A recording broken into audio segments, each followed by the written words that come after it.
He's trying to funny, act like but he's talking while the show is starting. nobody's like You know, laughing at my jokes. but My jokes still hurt. that's not what you're supposed to do.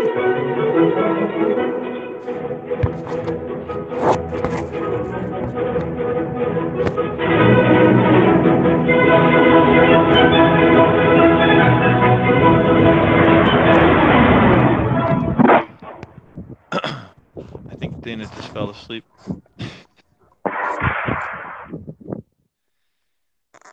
Hello. Uh, hello, hola. Buenas noches. Um, did you happen to hear the rocket in the I did beginning? hear the rocket. That's So good old Mike Mike Hughes, rockin' rocket Mike Hughes yeah, shooting up exploring. into the firmament to prove the earth is flat. Yeah, yeah, no, that's he's uh he's doing his thing. I guess you gotta give him a little bit, well, A pardon me lot. for it, a lot of credit for doing that. Although, I mean, I'm just thinking, I mean, he didn't make it up like very high in the air with his steam powered rocket. That's the thing. I'm perplexed on that because I don't think he really made it up all that high, did he? I don't think so. I don't think he went much higher than you would get by just doing a little mountain hike.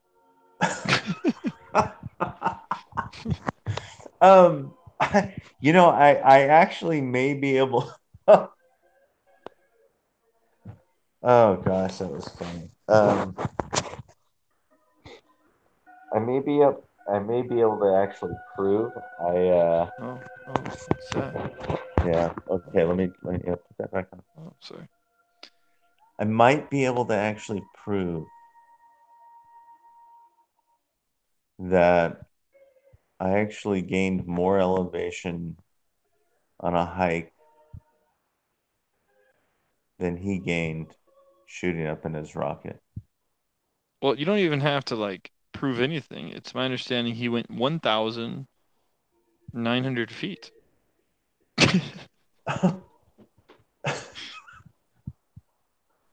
It says here Hughes made it to an altitude of 1,875 feet, reaching a peak velocity of 350 miles per hour. Now that's pretty cool, 350 miles per hour. But yeah, 1,875 feet, uh, a pretty simple drive or small hike could bring you higher than 1,875 feet. Yeah. But I believe he was just doing a test run. Oh. Maybe I don't know. Yeah, But yeah, maybe. he should head over to Denver. Oh, for the conference? No. Just to climb up a mountain in Denver and look around. Oh, yeah, go to one of the 14ers in Yeah, Colorado. Yeah, there you absolutely. go. Well, there's others too. I mean, you could also, take a flight around the world. Um, Well, you could, I've heard that when you go down the chute to get in the airplane, you're actually doing like a Star Tours ride. You I'm go if down the I'm chute and you're actually getting into a place where all the windows are really screens and it's all fake. if I'm not mistaken, you can might even want to try to skydive. Um, I think maybe there's a piece of the story we're not really thinking about. Maybe he was just bringing attention to the issue. I don't know. I think so.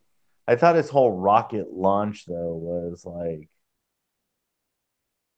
going to be something really significant, but maybe it was just to say, "Hey, I'm bringing attention to the issue." I don't know. I don't know. Well, Anyway, the audio. I mean, yeah, I was that's I'm looking up the highest mountains in Denali. I guess that's 19,000 feet. yeah, yeah, no, absolutely. I mean, You know, like I said, I think we're putting Dana to sleep. well, you got to remember. I mean, we're having a conversation here. You can't. you can't always, Please everyone. well, no, you can please quite a bit, but Still awake. you gotta go slow. You gotta ease into it. You've got to let things happen, if you will. Well, how long has this show been on the air? Well, that's the benefit of doing random internet stuff. Like you don't have to actually have quality. No, It's you so don't. cheap, You like just push No. go. That's Well, about all it takes. people used to have to record things on 4 tracks and 8 tracks and I did What? that actually. Hey, Mount me Mount too. You know Mount what's Whitney. funny? Me too. Did you play in a band? Well, a couple of them actually, couple little bands. Yeah, I had some friends that were, played some drums and bass and guitar. We just bring out the 4 track and lay down some stuff. Yeah. So I never got into the technical end of all that because I guess I just got cotton candy in my brain or something. But that's what my friend would do. Like he would, we'd record the tracks and put them together and Yeah. then we make our tapes and we're Nowadays, I gonna have mean, CDs. So it's too easy now for the kids. well, nowadays you can do a lot of stuff And the old adults. with your by yourself. I would say the technology is like awesome. But then the quality has suffered. No, not Like this really. show, like this podcast. Imagine No, if no, we had no, had to be in a no. real studio recording this and paying money. Remember, you'd pay for studio time, or like you had a friend, right, who Oh would let yeah, you use you their thing. So that was precious. You didn't well just think of ramble at the mouth. no, no, and you couldn't I mean, if you wanted to This is do quality something stuff like right here. well, if you wanted to do something, it is quality. Come on. If you if you wanted to do something like this, have a conversation with some friends and talk about issues, right? And put that out on the radio. I mean, think how expensive that would have been. Now, not only can you advertise in an amazing way with social media, but then you can do things like this. You can have a conversation, give other people an opportunity to participate in a number of different Yeah, ways. all those people. Well, Financial, we would have had to get advertisers though in the I past don't to want to, fund this show. Who I would don't be want our to say, advertisers? I don't want to say financial, you know, um, gifts are not wanted because they are. They are wanted, and I think it's acceptable to Wow. to really offer. Monetizing. Well, Cha-ching. I I can think hear it's the money already. I can just hear it piling up. well, I think it's acceptable. I mean, you want to support the things you like, and keep them going. Are you asking me for money? Because I think I'm the only one who listens to this. And that's just It's because I have to upload Well, it. I don't a know. one man Maybe pledge drive. We have our goal of one pledge from one listener, our only listener. maybe no, you're not our actually you're not our only It listener. is true. I think we had about 40, we're at about 45 people have listened, supposedly 45 people have listened to Well, no, our podcast. they're not different people. Yeah, I know like 20 of them are me, but still that's 45 people, Dana. Come on. How Hey, many now people? How many people are in your family, Ron? well, no, Well, I but we got already know Ron opens it hey. up with different computers in different locations. So that's 25 for Ron and 20 for My me. my sister is a real big fan. That's did you say she's fat? No, I'm No, just I kidding. said a real Okay. big fan. I know. I'm just kidding. I'm just kidding. Oh, I'm sorry for making a fat joke. I shouldn't have. oh You know, like a well. real big fan.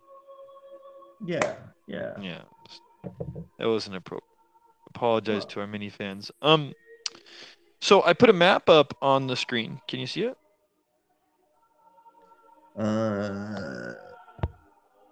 Yes. It's 4 hours and 7 minutes from Amboy to Mount Whitney. You know why that's important? Because Amboy is where Mike Hughes launched his rocket. He did it at Amboy? Yeah, we I were feel so connected. we were at Amboy a What? couple months ago. Anyhow, Amboy is where Mike Hughes launched his rocket, and it's only 4 hours from Mount Whitney.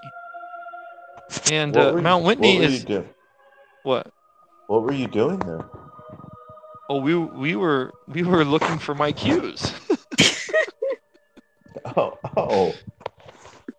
What else would we be doing? Can you imagine meeting him? How amazing that would be. We just got out of our car and started yelling, Mike!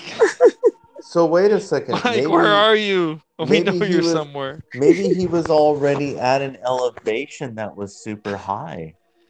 Maybe. Maybe he was like already 14,000 feet up. No. Well, I'm just letting you know. I'll put the Whitney link up. Mount Whitney is 14,000 feet high. Yep. And you can hike to the top of that thing, I guess. So rather than launching his rocket and going less than 2,000 feet, he could have just climbed Mount Whitney, saved some time, and taken a look from up there.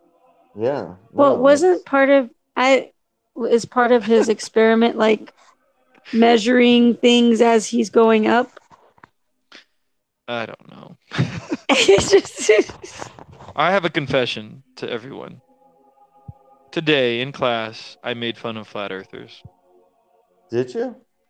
Yeah, we were talking about context. Give us some context. Okay. So I have to teach rotations, translations, and reflections. They're called transformations, and I have to teach them. And then we have to, for the lower level students, we have to also tell them about dilations. And for dilations, though, they don't have to do them. They just have to be aware of them. And dilations change the shape of an object, right? Dilations change the shape of an object. So what I like to tell the students is that a dilation is the same as if I hold an object close to you and then I move it far away from you. It doesn't change in shape. It just changes in size. Do you realize that when someone walks away from you, Ron, when they're like walking down the street, they're not actually getting small? Did you know that? But it's called perspective. When they're far away, they just look small. Yes. Did you know that? I did. So, but they are similar to the shape that they were originally. They're just farther away. So it's a good example of what's called dilation. Anyway, so naturally, just what came out is if someone goes far enough away, they'll just get really small. And it just made me laugh to think that flat earthers think that the Earth is flat. So. And they explain disappearing on the horizon is just going far away. Well, that's really dumb though. Like that means I could get up on a hill and look at New York, and I could look at China if I had a powerful enough telescope. I think that might actually be true. And I don't mean. Hey, look! I'm gonna get on my roof. I'm gonna start flashing a flashlight at you. Well, I think that argument would actually hold true if you're a flat earther. If you climb if you're a flat earther. If you climb to a high mountaintop, like Mount Whitney. And you had a powerful telescope, you could probably see quite a bit. Quite a bit, huh? No, not quite a bit. The whole Earth. Well, I don't know. I mean, you should be able to see the North Antarctica and the South Antarctica. Don't we have really powerful telescopes that see like millions of miles into space? That's up, though. See, they're only looking up. Notice the conspiracy's coming true now. See, why don't they turn those telescopes horizontal? And the answer is, if they did, they'd see New York. They'd see the Statue of Liberty waving, and the whole world would know the truth. Yeah. Well, what I heard from somewhere. Aren't a lot of the people who are making these conferences and stuff like aren't and them writing and publicizing this theory? Aren't they just joking? Like they're like doing a gag, No, right? they're Isn't not. that how it got started? No, they're actually pretty serious. No, some of them, some of the people in this network of flat earthers. I thought I heard that like one of the original people, it was like a joke. Like it's like how they say L. Ron Hubbard started Scientology, Whoa, whoa, kind of whoa, like that. whoa, whoa, whoa. You don't want to bring those people against us. Those people don't mess around. We don't want See, to get the Scientologist. she immediately got dropped. Yeah, she did get dropped. Yeah, she there. That's exactly right, Ron. Yeah, like They don't mess around. They are no, so on her. Like they cut her off. They put her to sleep. yeah, she Wow. uh she went down quick that time. Wow. So Oh, you she's were back. So showing just some be pictures. careful. Those were interesting pictures. Websites, I guess. Oh, sorry for disappointing. You might want to turn your camera off. There you go. Anyway, I thought I heard that it was started as a joke, Started as a what? as a joke. Oh, I don't know. I mean, I Are don't know you how. are you in a bag right now or something? All the noise. I think What? it's you. Oh, You need to turn it down. It's on speakerphone. That's what you get for playing drums without earplugs. So, I just know this is the best show. I think right now we've weeded out all the boys and we're just left with the men, right? I know, Jim, well, are you still there? yeah, he's still there, hanging on very tightly too. Hanging tough, hanging true till minute 22. Well, So, so what are we talking about today, Ron? well, I don't know. I mean, you mentioned some stuff, um, exploring some different things as far as I think that church you were talking about recently. Well, I had just thought when, like, we brought up one week, we were talking about the kingdom Christians, um, who aren't necessarily one church or one anything, but they do seem to be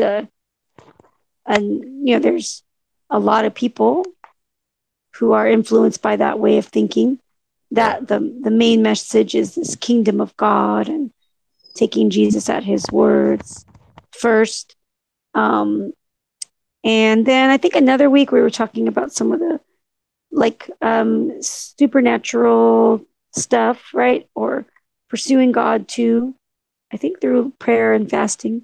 And I was wondering if, because like one week you had said that you might want to check some of those things out, about the Kingdom Christians. And then, yeah, I just was checking in to see if you had gone down any of those paths.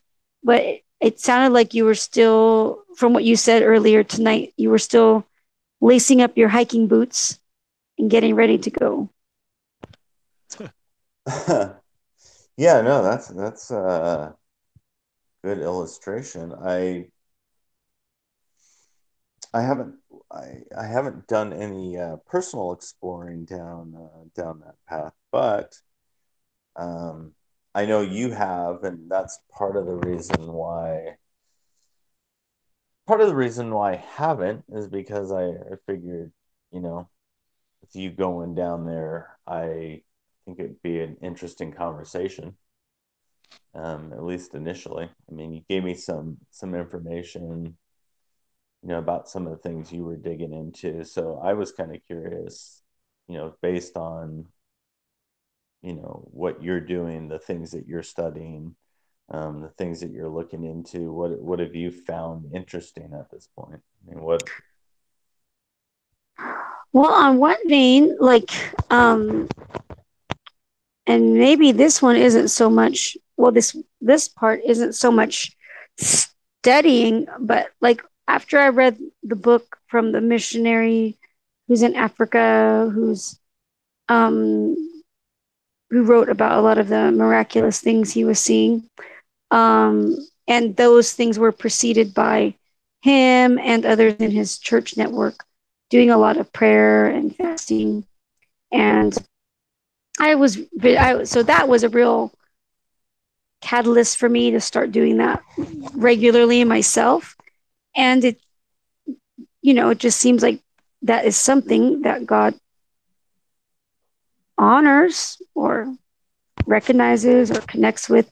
When I think many episodes ago, we had mentioned some of Jeff's experiences with prayer and fasting.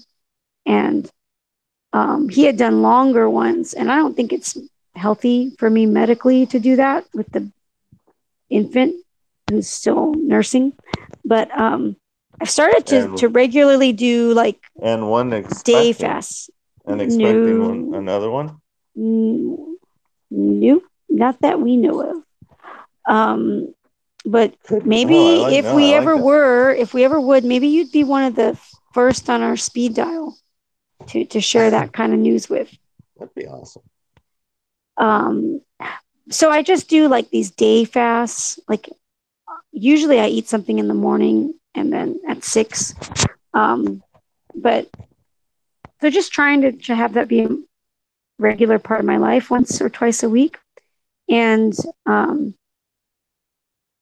there's something really good about doing it. Like I've probably been doing that for like 4 weeks now, something like that. And I think it is good in a lot of ways. And I've noticed how I can't replicate the same desire for prayer or even thinking about God all through the day. I can't do that as like if I'm having a normal day. That's a lot harder to do versus when I'm fasting. Have you fasted before for days or for one day or for several days? Have I? Are you asking me or are you asking I'm asking Jeff? you. Yes, I have. So I imagine you just, when you get hungry, then that's when you pray for whatever you're focused on or just pray in general, right? That's what you experience too? Yeah, I think so. I mean, from what I've always understood, it's just you're always in prayer in that mode. Like you're constantly in prayer. Well, like I'm maybe not me. I wouldn't say constantly, but it's definitely a big part of the day. Like, I mean, I do just like I have to go about my day, and do a bunch of things. But it does keep my mind keeps going back to God. I keep praying, even if it's just in my mind or quietly. So that's been really, really neat, I think. And I had this like last week. I thought it was kind of like a different experience with that because all the other times I'd fasted, I would do these fasts, within the last month. Um, I would often be praying for something in particular, like often about somebody in particular or about a situation. So I had this like goal. But the last time I did it, or maybe the second to last time I had a fast, I really didn't feel like praying about anything in particular. Like I didn't want to change anything, or I didn't feel like burdened to ask about something or um, ask God to change an outcome or whatever. but I actually just kind of felt really content, like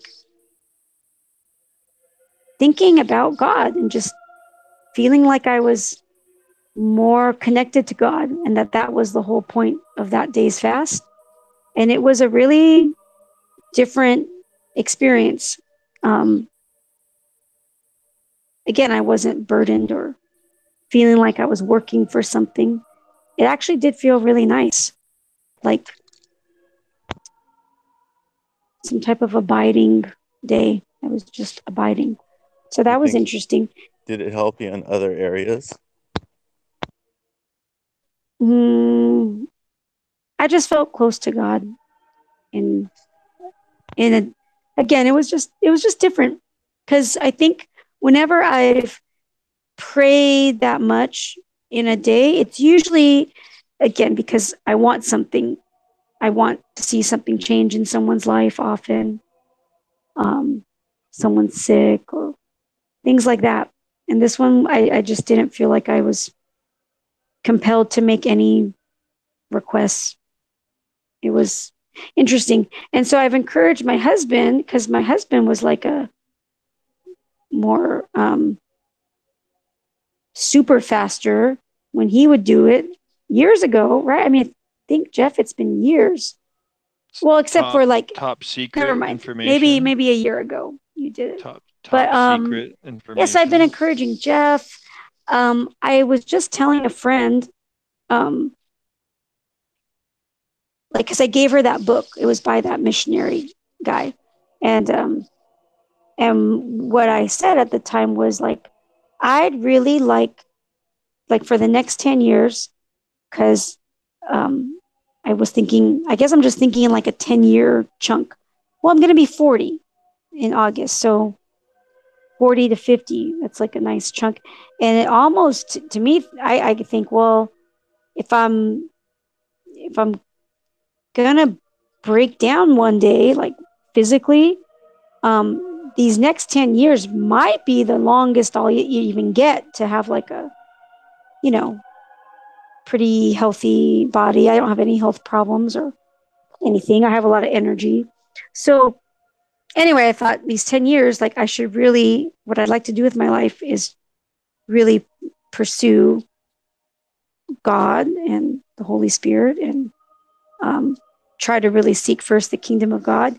Almost like if I don't do that, then I should just give up on Christianity altogether.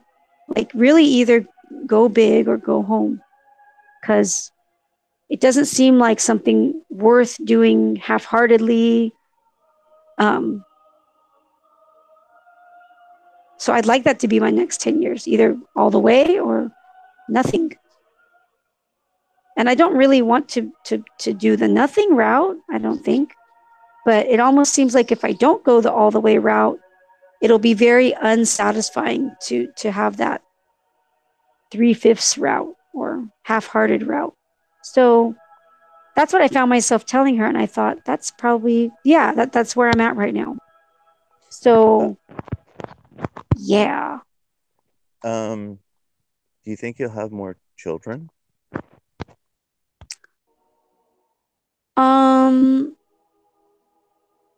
I had some moments within the last month where I actually thought maybe just be completely open about making more children, because I have I get very overwhelmed by being pregnant, and especially the first year, it's very overwhelming. And I just have a lot I have to do that I can't humanly get done, because we have all the children and all the things I do. So I've always wanted spaces, or at least for the last several babies, just really trying to have a space in between them. So I even had moments of just thinking, just maybe just have reckless abandon about child spacing. However, now that I say that, it's you know what, our daughter's almost a year, so that might just be my general biological clock. Yeah, like Yudi is howling. Like space them out on a full moon. space them out like 9 months apart? No, like Do better longer than than that. that.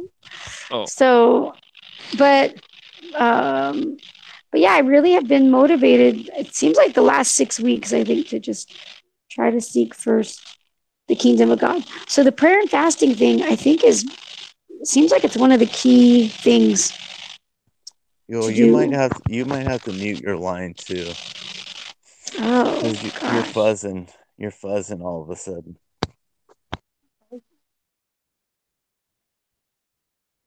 Oh, there, it's gone.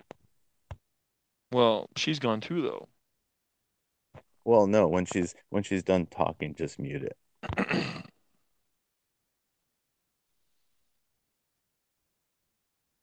Dana, you have to unmute it while you're talking. You were in the middle of something. Anyway, so the prayer and fasting thing, though, is I think one of those things that I'd like to do. I'd like to continue to do regularly. So, and I think Jeff, right? Were you scared to do that again? Or no? Scared to do what?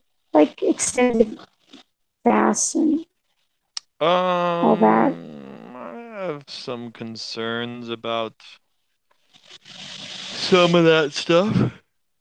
Ugh. Just because of the idea of, well, I don't know how much I want to get into it, but uh, but I have some concerns. Because you don't know if sometimes it's your own mind or Yeah, God or my what. concern years ago, and if I thought about it more carefully, it might still be there, is the blending of your uh, your your brain, your perception of reality and reality. I I I was a little concerned sometimes that my perception of reality was being um, well, I don't know how to say it exactly, but it wasn't quite matching up to reality. I couldn't tell if it was my perception that was messed up or if it was an actual vision I was having, but I was having trouble figuring out what was real and what wasn't. Um, hey, Ron, See, senor. I have something. Yes. We got to give the Flat Earth Society a fair shake. And it's not as though Dana wasn't saying something important, but I did kind of disparage them. I've said a few things I regret in this conversation, you know. I was talking about Yudi. Like That tonight or just in general? just now, you know, talking about Yudi there. That was probably not appropriate. And then I made a fat joke earlier. That was bad.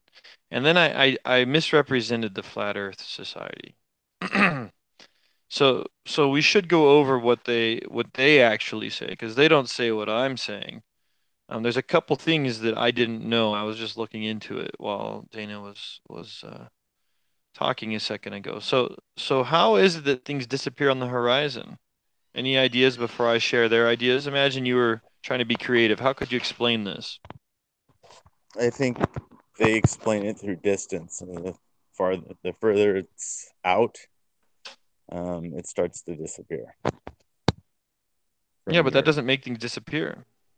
Well, yeah, no, it doesn't, and that's why they say with like a telescope you can see it, or That's not what they say. binoculars. Are you ready? Oh, yeah, It yeah. says that this is from the Flat Earth Society page on optics. It says electromagnetic accelerator. The electromagnetic accelerator theory calls for light to be bent upwards as it travels towards the Earth. The path of light is a parabolic arc. It's commonly abbreviated as EA. See, did you know about EA? No, tell me. Okay. Uh, uh, Day and night is an example of how the electromagnetic accelerator works. When the sun is too far away, rays are bent in a parabolic arc before they reach the Earth, turning back up, resulting in nighttime when the sun is far away. See? So the sun is up there. So if I'm looking right now, it's dark right now. I don't know where you are on this Earth, but for me it's dark. The sun is actually like off in the distance somewhere that way. Its light rays are emitted directly at me as we speak, just like they are during the day, except they are curving upwards in a parabolic path so that they are just shooting up and past me. And therefore I can't see it because the only way you can see something is if its light hits your eyeball. So the sun is just really it's right over there somewhere, but the light rays are curving upwards. See? Well, there you have it. I mean, that that says it all, right? So there you go. So then as the sun gets closer to us, the parabolic waves, I mean the curves don't curve up enough to miss us, and then that's what we get. That's why we get daylight when the sun is above us. But as it gets farther from us, the light curves up from it. I can almost sort of imagine an umbrella almost like it just sort of curves up. See? Now, light from objects too far away either hit the ground or are bent upward before they reach us. So like a ship on the horizon, the light from the bottom part of the ship hits the ground, but the upper part of the ship curves up parabolically and you can see it for a little bit, but as it gets farther away, it curves up and out of your sight. So the ship is actually right there. Isn't that cool? So New York, the correct interpretation of it is New York is over there, and so is the Statue of Liberty. If I did have my binoculars and if light traveled straight, I would be able to see the Statue of Liberty as expected. But the truth is that that beam of light that's headed towards my eye from New York, Statue of Liberty, that beam of light that she's sending my way, it's curving upward parabolically out into space, and therefore I can't see it. Oh, okay. Hey, I kind of feel like I could be at one of these conferences. I know. I think you probably could. I mean, I feel Tell you. like I'm sounding pretty convincing, actually. Yeah. So are you? I mean, what questions do you have about it? Well, hold on a second. I mean, we just totally derailed Dana. Um, Derailed Dana? That's right. Well, she did take a little break.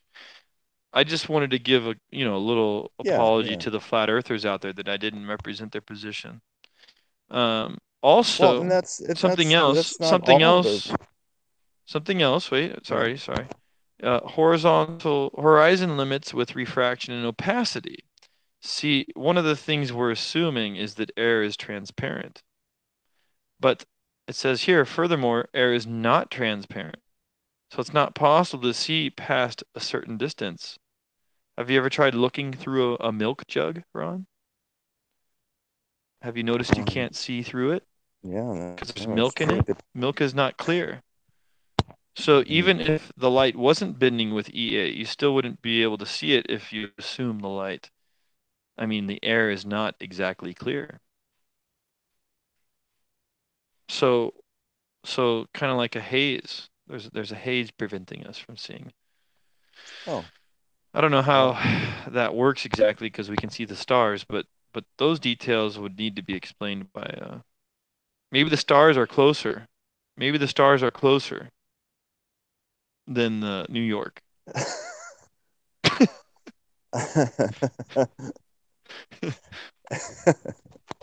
Or maybe it well, gets thinner as you go up or something. well. I I don't know. We mean, could really make up anything, right? yeah. I think. Well, I'm just there's obviously quite a large discussion out there available. Um, People have heated debates over it like anything else. Um, yeah, I mean, I think there's interesting questions for both. Now, let's do one last mental exercise before we we finish, because this is where the math part of it is just so interesting. Now, I want you to, don't go to sleep on me, Dana. I want you to imagine the Earth was a sphere,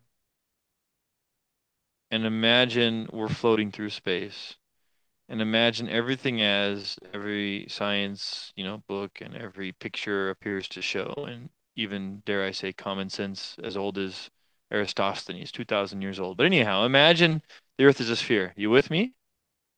Yes. Now, this is the part that's going to take a lot of imagination.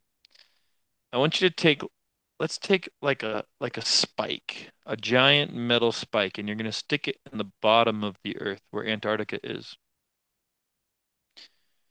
You got the spike in the Earth? Yes. Okay, now it's a special type of spike that opens up the universe. So you then expand the spike. You actually sort of crank it like you would a crowbar, but a 360-degree crowbar that sort of opens up the universe. So you bend space and time. You do this amazing event, and you start almost peeling the Earth like an orange, but you split the universe there, and you sort of bring the entire universe open, so there's nothing there, and you make it, you sort of unspherical the Earth, flatten it by pulling it from there, just sort of pull up the edges. Can you imagine sort of doing that? I think a good way to think of it is when you take an orange and you crank it open from one side and you just sort of flare it Yeah. open. So Yeah. imagine doing that from the bottom. So then you get the spherical Earth to become the flat Earth that the Flat Earth Society says the Earth actually is. Now, if you were to do that, but I'm talking about the whole universe and everything, then interestingly, the path of the light from the sun would make a curvature, like they're saying. It would make a parabolic path of sorts because, we bent space and everything. So since space and time and everything's all sort of flattened out, then the things that were normally straight, when we flattened it out, the things that were straight would become curves. Does that make sense or no? Yeah. Yeah. No, it So, makes so sense. what's interesting is their ideas. Once again, I've pointed this out in the past. Once again, their ideas are actually very interesting because in mathematics, there's this idea called an isomorphism, if I remember it correctly. There's certain, let's say, worlds that you can map one world onto the other world. By doing what I said, you might be able to map our three-dimensional world with the spherical Earth onto a flat universe, and therefore the mathematics for doing that, if you could define it, would create stuff like curved light. So what's cool about their explanation is it does actually make sense that the light would have to curve to get what we see on a daily basis, if you were to sort of manipulate the universe into that shape. And so I'm actually enjoying, the word is geeking out. I'm kind of geeking out on the idea that you could probably do some interesting mathematics to show the math of a flat Earth, and that would lead to the same sort of experience we have right now. It'd be interesting to explore that, and then of course there'd be a lot of happy flat earthers out there if you make some math equations. That would really up the level of seriousness. I wonder if somebody already has. Do you think they already have? Well, I'm looking at one on this screen right now this is the electromagnetic accelerator equation, and it looks pretty interesting there. I have no idea where it comes from because they didn't show uh, how they derived it. Um, but it uses the speed of light. They used a constant, the Bishop constant, named in honor of the great flat Earth zetic, Dr. Tom Bishop. Anyhow, I don't know what a zetic is. Do you know what a zetic is? I have no Zetetic? idea. Zetetic. Anyhow, that is such a waste. Whoever was left, they're gone now. They're just gone. There's no way anyone's still listening to this. A You zet, a mean z, a zet, you zet, mean you think it's uninteresting? Well, it I don't know. depends. How could there be someone on this planet who gets through the original buffer, right? The nonsense talk, and then they get to Dana's religious talk, and then they listen through some nerdy math talk about flat Earth. I mean, what kind of eclectic person even exists on this planet who would participate in this conversation? That's what I wonder about. I mean, whoever you are, you've got to send us an email at djronshow@gmail.com. And what I'll tell you, Ron, is that we'll never get that email. Nobody's ever going to get this far into the show. I mean, these aren't like speed bumps. These are Trump style walls, double style high, and we've had 3 of them that someone's had to get through just to get here. So Yeah, no, I agree. DJ Ron, oh, you agree? Wow. And you admit it. So DJ Ron Show at gmail.com. And of course, you will be our first person to ever respond. So you get a free signed t-shirt sent to your address. And I'm telling you, it's not a new t-shirt. It's like one of my old ones. It's got some stains on it. Now, if this person does Dana. exist, if this person exists, Crunchy Dana.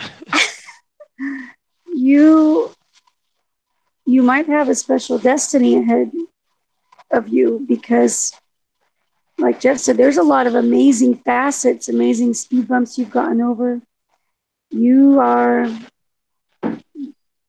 special, gifted. Wow. That's Robot Dana. Thank you for that, Robot Dana. One more hurdle for the listeners.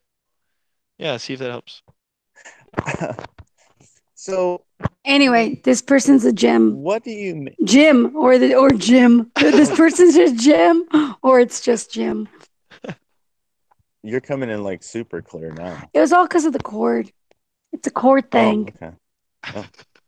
Oh. So let me ask. I mean, we've got a few Trump style walls to climb here. Okay. Let's back We're up. finding our chosen person. let's back up a little bit. So Dana, you talked about your kind of your journey right now with prayer and fasting. I wanted to ask again, I don't know if you heard my question, but do you feel like it's helped you in some other areas of your life?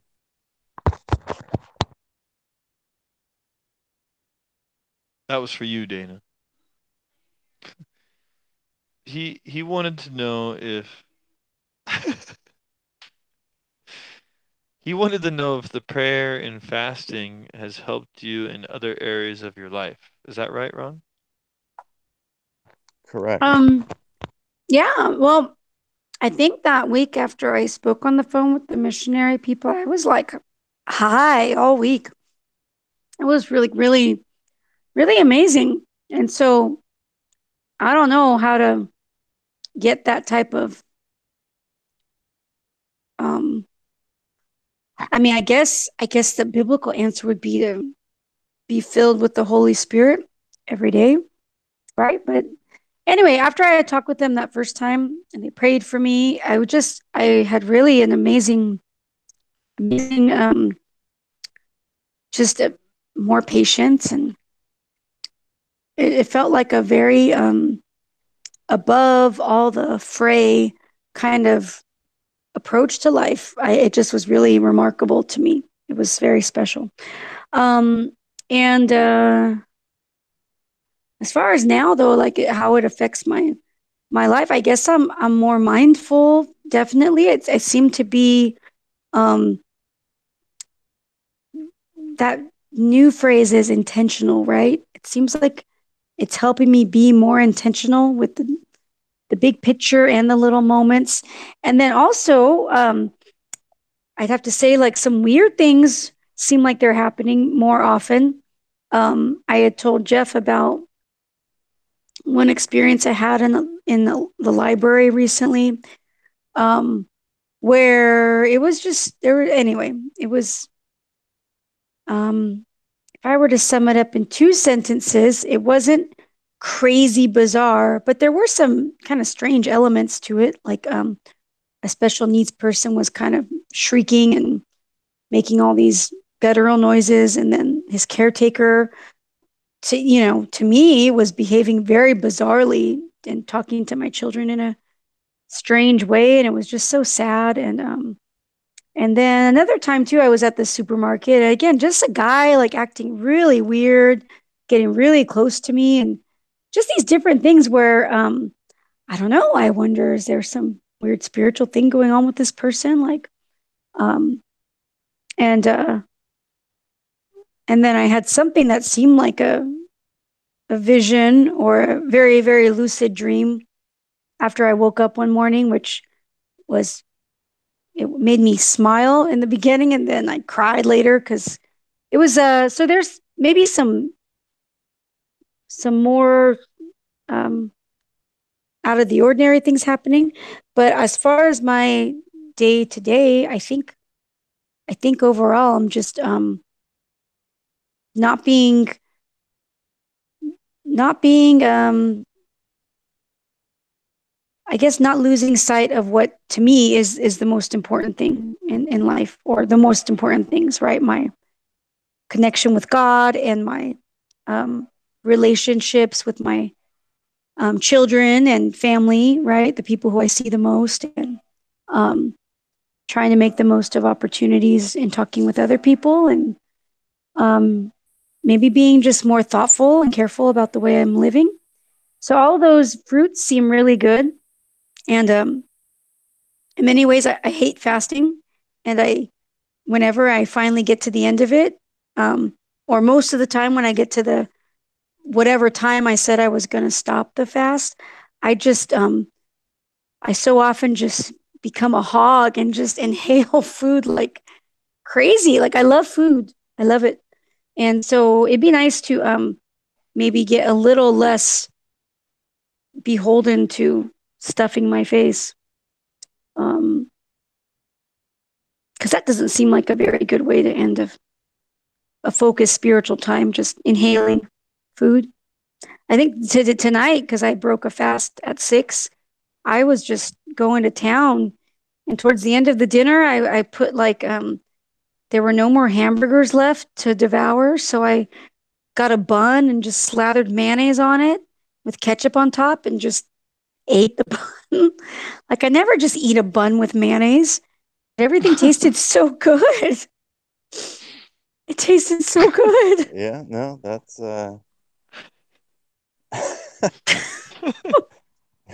no, what do you say?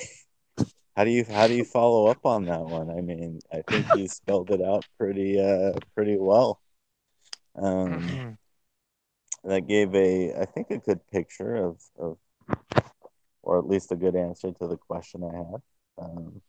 Thank you. Appreciate that.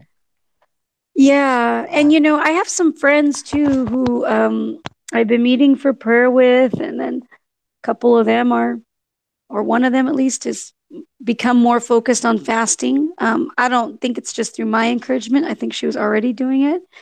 And and then, um she gets really burdened to pray for people, or she's having things like where she wakes up in the middle of the night thinking her whole family's gonna or is in danger and stuff, and starts praying for them. So it's interesting because obviously, like, what Jeff talked about, and we know, right, that people's minds can do things. And I know about psychology and all that. So that's sometimes in the back of my mind. But then if we are open to this whole world of the of God and the spirit and things like that that's depicted in the Bible, then we know that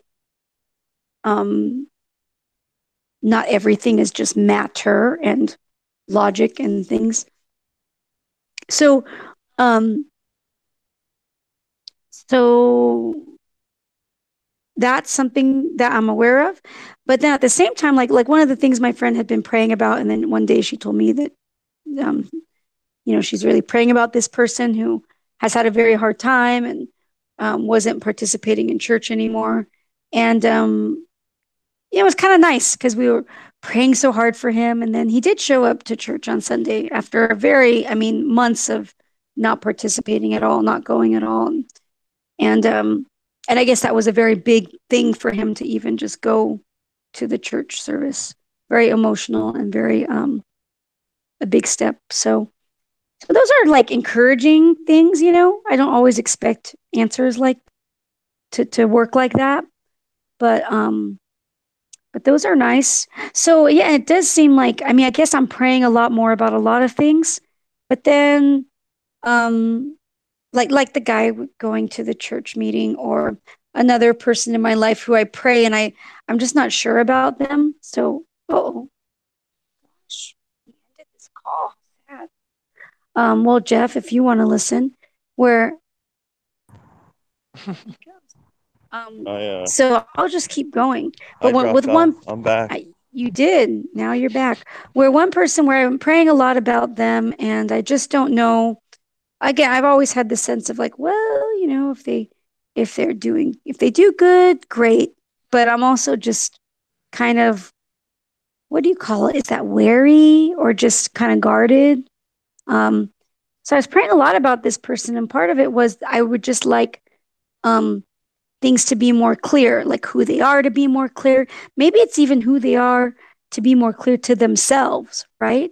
So, and then, within a very short period of time, there was a kind of like a very bad social interaction that happened with this person who I've been praying about and another person. And then, some negative things came out of that. Some words were said, and just kind of like that thing. It felt like, oh, good. I've been praying for this person's real personality to be revealed, right?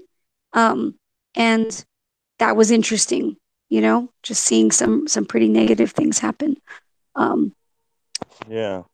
So, and maybe a skeptic would say, well, that's all vague or whatever, or you're praying about a lot of things. But for me, it just this, the idea of going big or going home, this does just seem like the path to go to, right? Spending a lot of time in prayer, really being focused on God, trying to cut out the things in my life, not just the sinful things, but just the distracting things that don't really aren't going to lead me anywhere good. And it seems like the only thing worth doing, right? Like for me, pursuing all of the aspects of trying to live a life before God, right? Like, trying to do everything that I'm supposed to do. Seems like the way to go. It was really interesting too, because I was looking through a whole bunch of old texts, and if you have Gmail, right, you have so much storage space, and I was looking at all the conversations I had with one person because I was looking for info, and there's some music. All right. So, and it was really interesting to me. So I'm going like years back, like 10 years back of emails. And there weren't that many, but there were, a good number. And I was realizing as I looked at the emails, I thought, oh, wow, my memory is really bad because I had flipped the order of a lot of events. So I was actually surprised at the timeline that was developed when I was going through all these old emails, and I read things I wrote, and it was it really did make me think about like, wow, this is what it's going to be like just with my life. Like, this is my life. Like, once I die, or even just once I'm old, or, I'm just going to look back and it's just all these moments, like all these, these things I said, these things I did. And it felt like for some of those things, that they were kind of worthless, like they were just going to get blown away, like they were meaningless. And I thought, wow, once the time's passed, you can't relive it. And I'd really like to make my future more full of those meaningful moments. Because what if it is going to be like looking at emails? Like, I'll be really able to look at my life and say, oh, I wasted a lot of time doing things that didn't matter. And so that was that felt meaningful. Yeah, so there was a positive experience out of that. I mean, that's not a negative thing necessarily. I mean, came out with a positive outlook about what you want to do. Yeah. No? Now Jeff is yawning. So when you guys were talking about the flat earth and the trajectories and the light rays bending, I was almost falling asleep. And now Jeff is yawning. When Jeff talked science to me in the past, or math, that's the number one way to make me fall asleep, like on a car ride or late at night or just in the evening. If he starts talking science to me, I just fall asleep. Usually. It's like her kryptonite. So, I mean, yes, it could be very, very uninteresting depending on the conversation that you're having. But I think there's some interesting stuff. There's some. I try to be interested. There is. I mean, I think asking questions is important. So, for instance, like October means 8th month, that kind of stuff. Yes. October, 8th month. So, Dana, just stop pausing real quick so we can address your conversation. I appreciate it. That's interesting. It's good stuff. Do you, with that said, I know you mentioned recently that you've been avoiding news, not paying too much attention to that, keeping up with current events. Do you feel like any changes with that? Have you noticed any difference in perspective? I probably got more into. I actually have been checking in with the news a little bit more.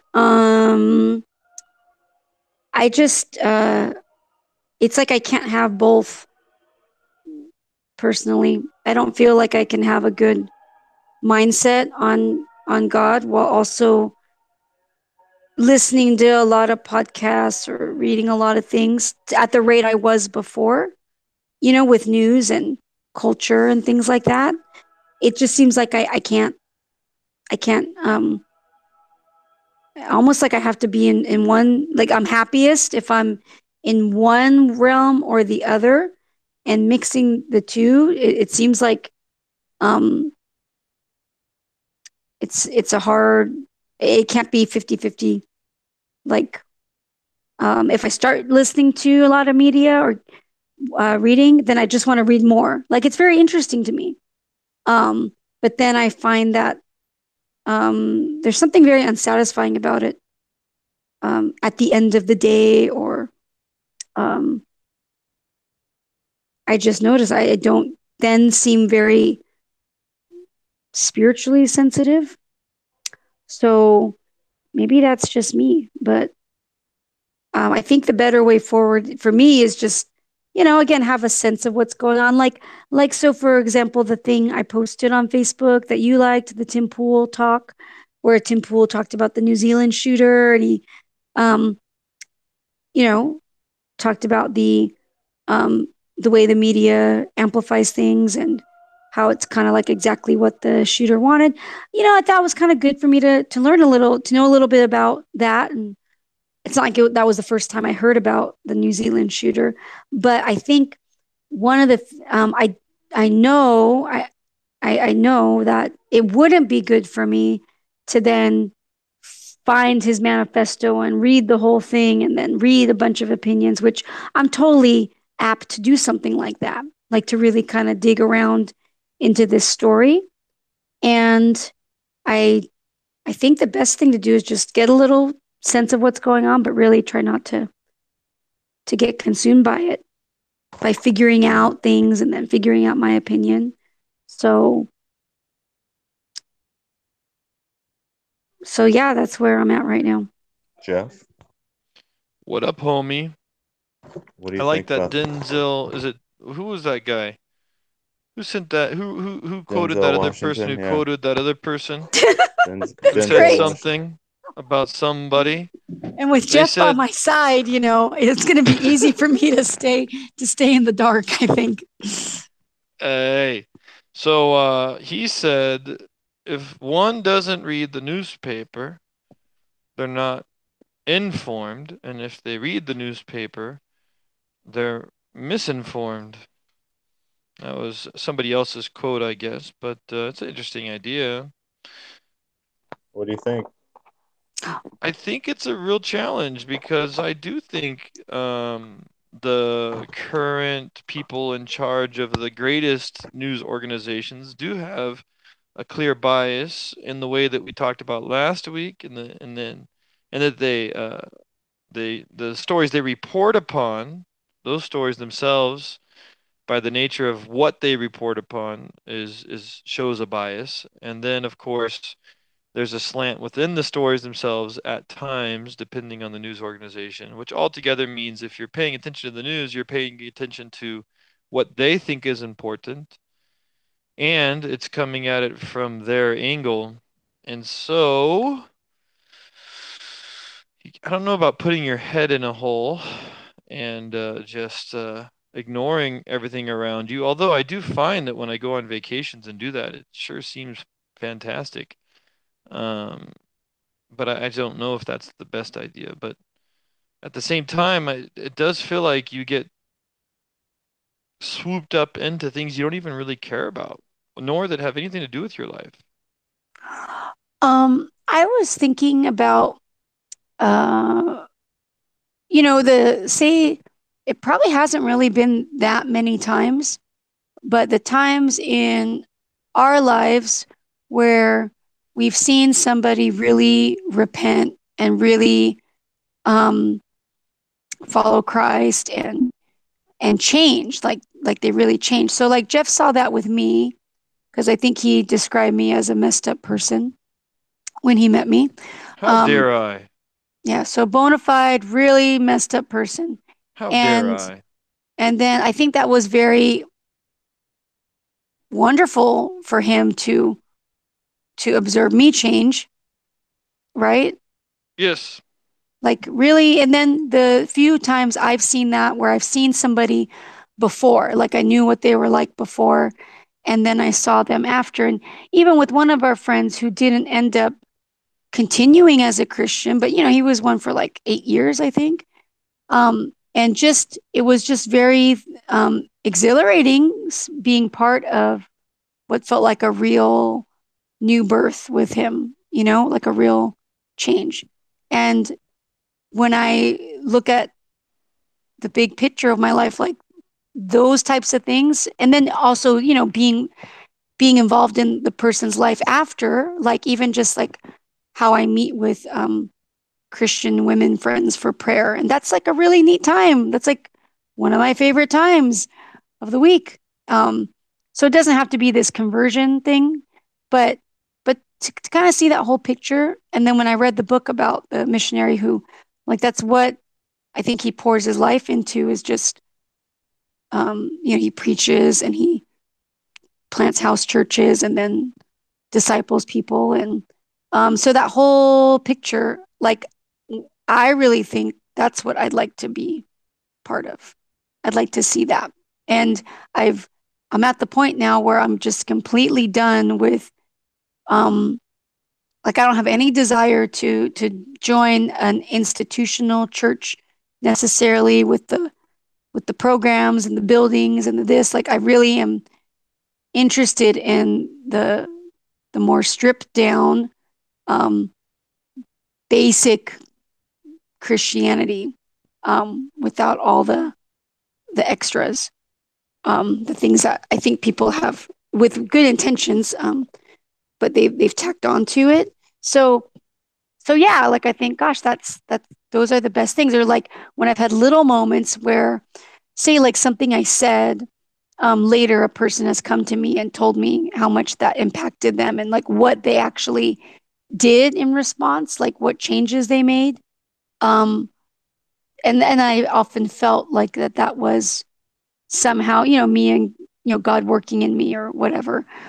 That's been just the best. Like that's like the most meaningful, one of the more meaningful experiences I think I can have. So how do I pursue those more?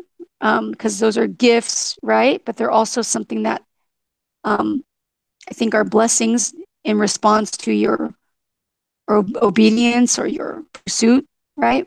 Um, and I just don't think it's going to come through me pursuing the media and all these interesting things. And also much like, I mean, I don't really pursue art anymore. Like I could probably spend time doing lots of paintings and drawings, and it just doesn't feel like the best thing. And I guess that's been the case for a long time. But I guess I'm looking at my pursuit of media as a less worthy hobby, just like a whole bunch of other hobbies that I could have. Or like me, I don't know, cross stitching pillows or something. Like it would be cool, but I know that's not the most um, highest on my list of things that I really want my Was life that a to be personal consumed attack in. on Ron's side Cross hobby? stitching? Mm-hmm. What? Cross stitching pillows? I do want to make my own clothing and my own clothing for my daughters though. And I have done a little bit of that. And that actually feels really good because it's Ron, frugal. It serves a need. Like we need to wear clothes. It's kind of hard to find more modest clothing. And I don't like the cheap China um, kind of model of getting clothing for cheap. So anyway, so that seems good. But yeah, like I'm trying to shave off the things in my life that aren't the best. You're cutting the fat, I think you're saying. Yes. Yes. But the fat just wants to jump back on the meat. So it's like a constant, it takes some discipline, right? I'm not so interested in cross stitching, but I am totally interested in listening to different podcasts and stuff.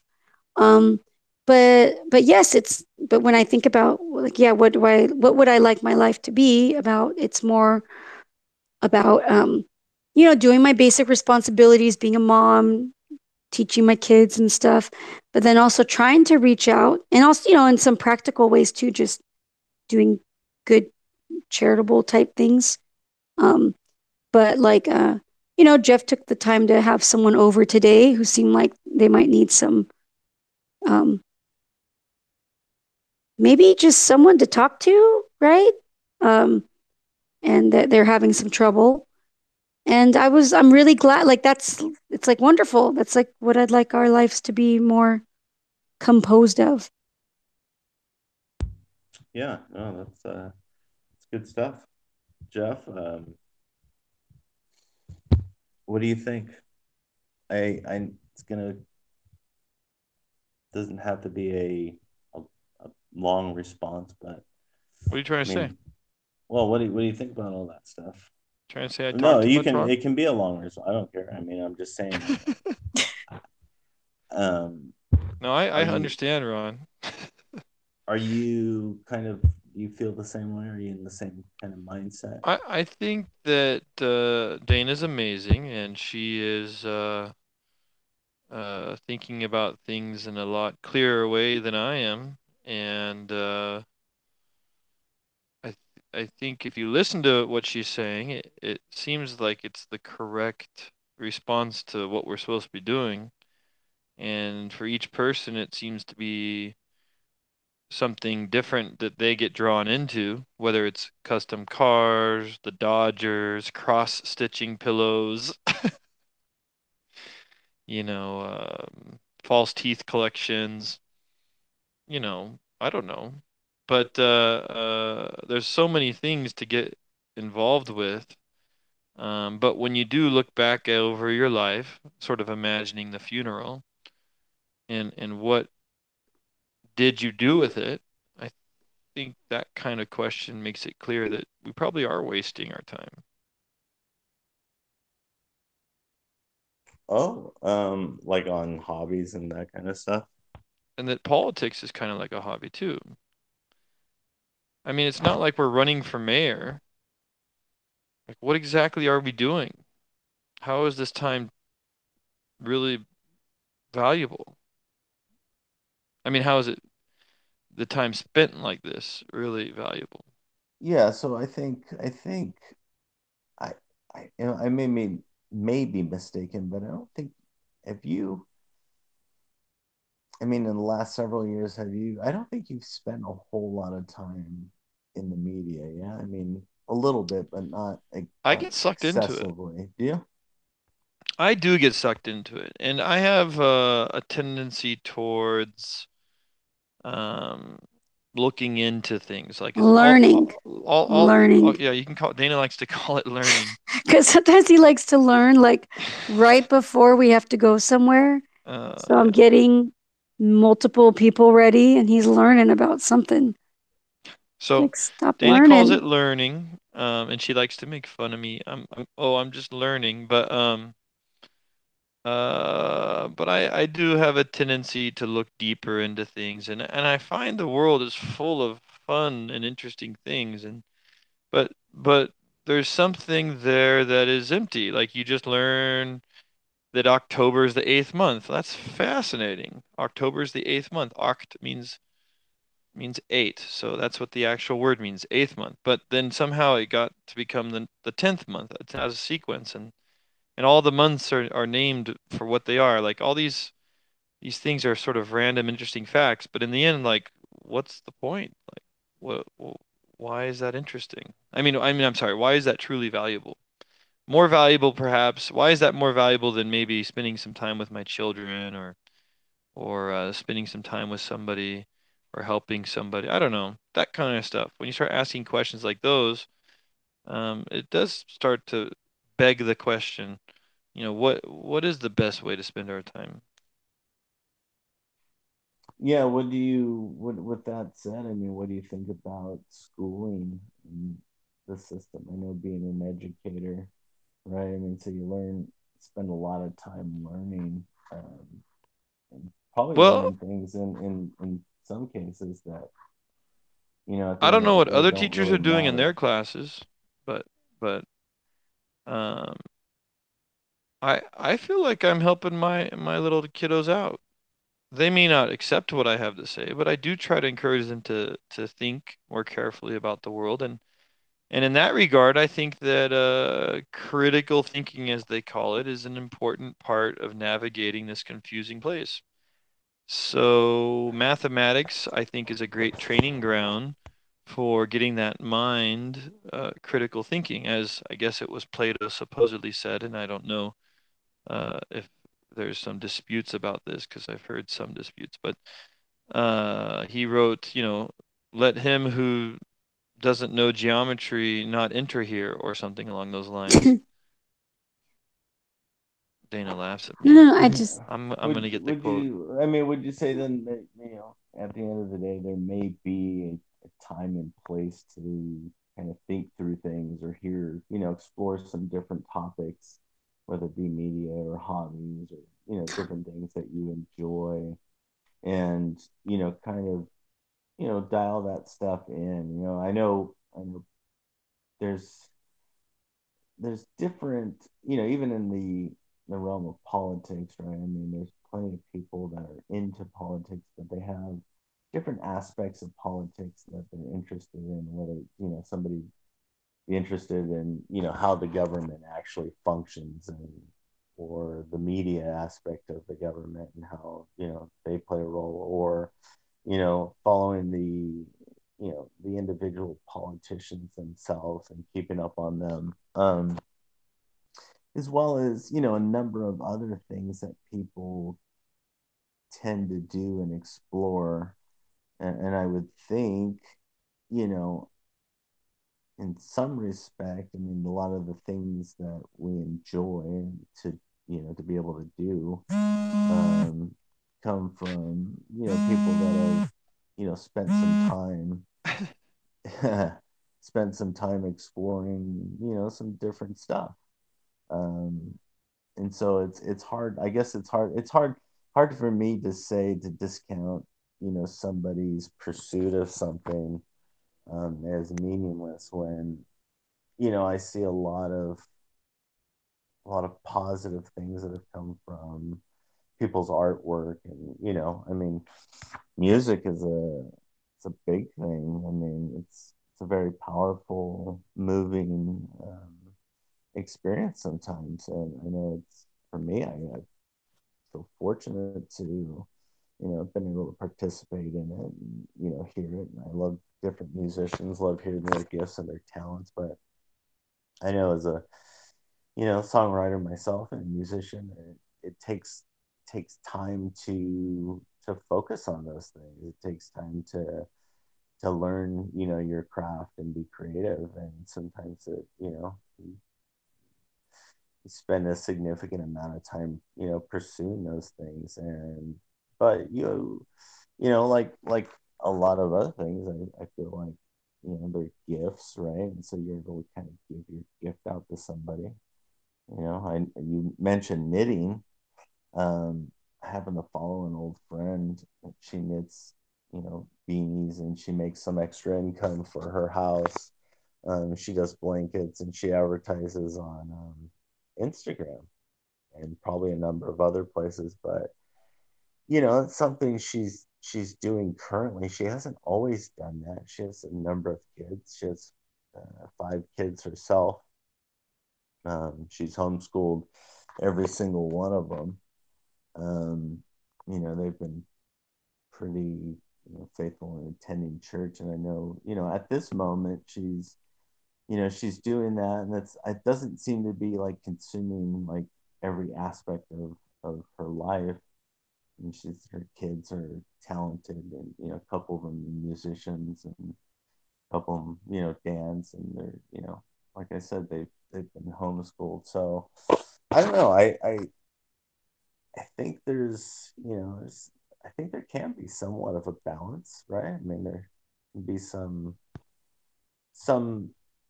aspect where you're pursuing that, but maybe it's not completely taking over. I don't know. I don't know the answer to those things, but I do know I see people with some amazing talents and amazing gifts. And, I know that they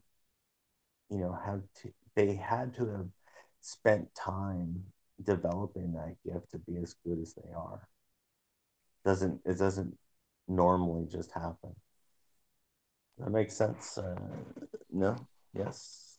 No, it makes sense, and the concept of balance, whatever that means, I think uh, is where it gets difficult. Um, there does seem to be something wrong with us pursuing all these leisurely activities while the world around us is uh, not doing so well. I say something wrong as in I'm not saying I have an answer to that, but I think I hear what Dana's saying as the question of what's most valuable. And I think there's that surfer guy who he's a musician who did the surfer sound music who just died. You heard about him? I don't think so. Who is it? The guy who's famous for the so-called surfer sound. Um, the rock and roll sort of sound they used in Pulp Fiction and Yeah, surf rock. surf Oh, rock. surf rock sound. Oh, He's yeah, sort I of know like what the you mean. founder. And your Yeah, audio because is so much better now. Your audio before was pretty bad. Anyhow, so he dies and everyone's really stoked. Stoked, get it? By his music, and they're that was playing funny. it in between radio programs that I hear and stuff like this, and they're doing tributes to him. But in the end, what? Like he just made a nice sound. Well, I mean, he made a nice sound, but he gave a lot of inspiration to people, and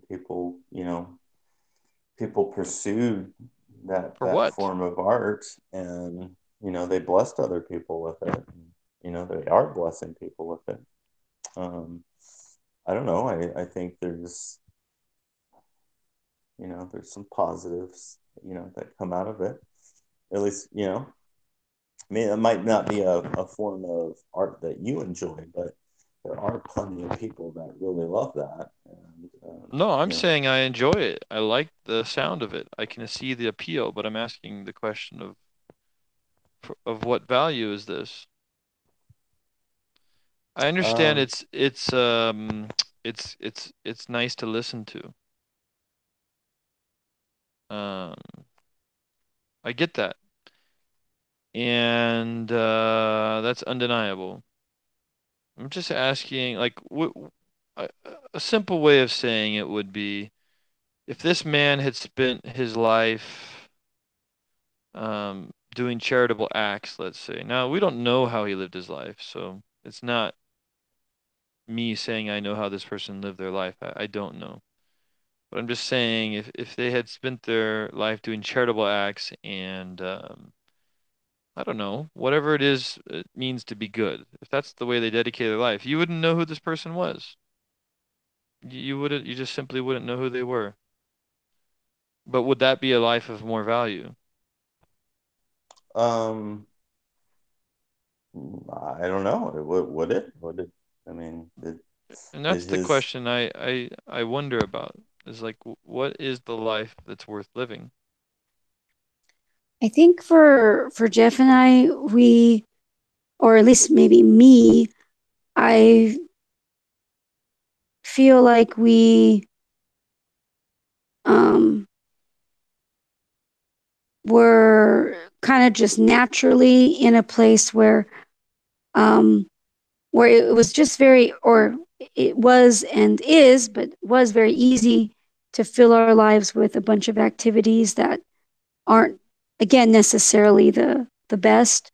And then especially with children, right? Like if we we were gonna sign them up for soccer, like a soccer program. What was it, like a year and a half ago? And it was going to be expensive because say it's just 100 something, but per child times 5 children, that adds up. And then all the things that you have to do to go along with that, with the practices, wherever the coaches schedule them. And um, you have to bring snacks now at your appointed day. So everyone has to do snacks. And there's just all this thing, this big, it was going to be a very big outlay of time. Like it was probably going to really be like 15 to 20 hours a week when you do the math, because of the number of children we had and the multiple teams. And then Jeff had not wanted to do it, and he suggested just taking the children to play sports at the park twice a week. And um, we did want them to have the reason I signed them up for soccer is because I did want them to have the physical activity and teamwork, and it's fun and healthy to play sports, but outlaying 15 to 20 hours a week would be far more than what I'd like to do. So doing the alternative where we just did the twice a week and all the kids play, and it's not pursuing soccer at a level that they're going to be on some club level playing skill, but they all have fun. Other people join us. It's like a fun, friendly thing. And like, to me, that's like the point of doing a sport would just be for them to exercise and have fun. So, um, but that took like an intentional, different approach. Um, and and then I think by doing it that way, I think we leave more room for doing other stuff that I would think would be more in line with like kingdom of God type stuff.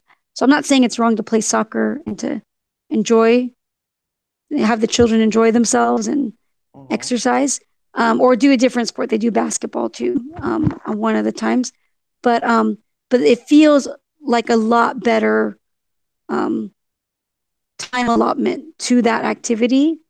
And our kids do, like, they are practicing musical instruments, but it's like 20 minutes a day. Um, so maybe there's room to do the arts and things like that, or have fun playing sports. But I found that I was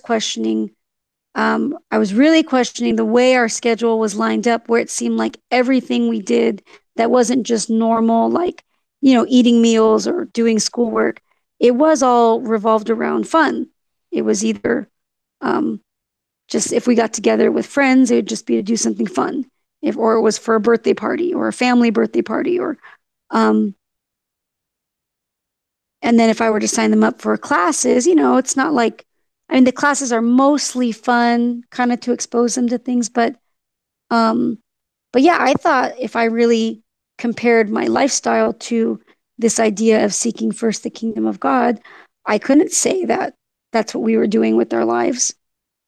Um, to me, it didn't look like it. Like when I see, like what is it, Jeff, Matthew 25 with the sheep and the goats, and he said, you know, um, depart from me. I was hungry. You didn't give me food. I was thirsty. You didn't give me water. You didn't visit me.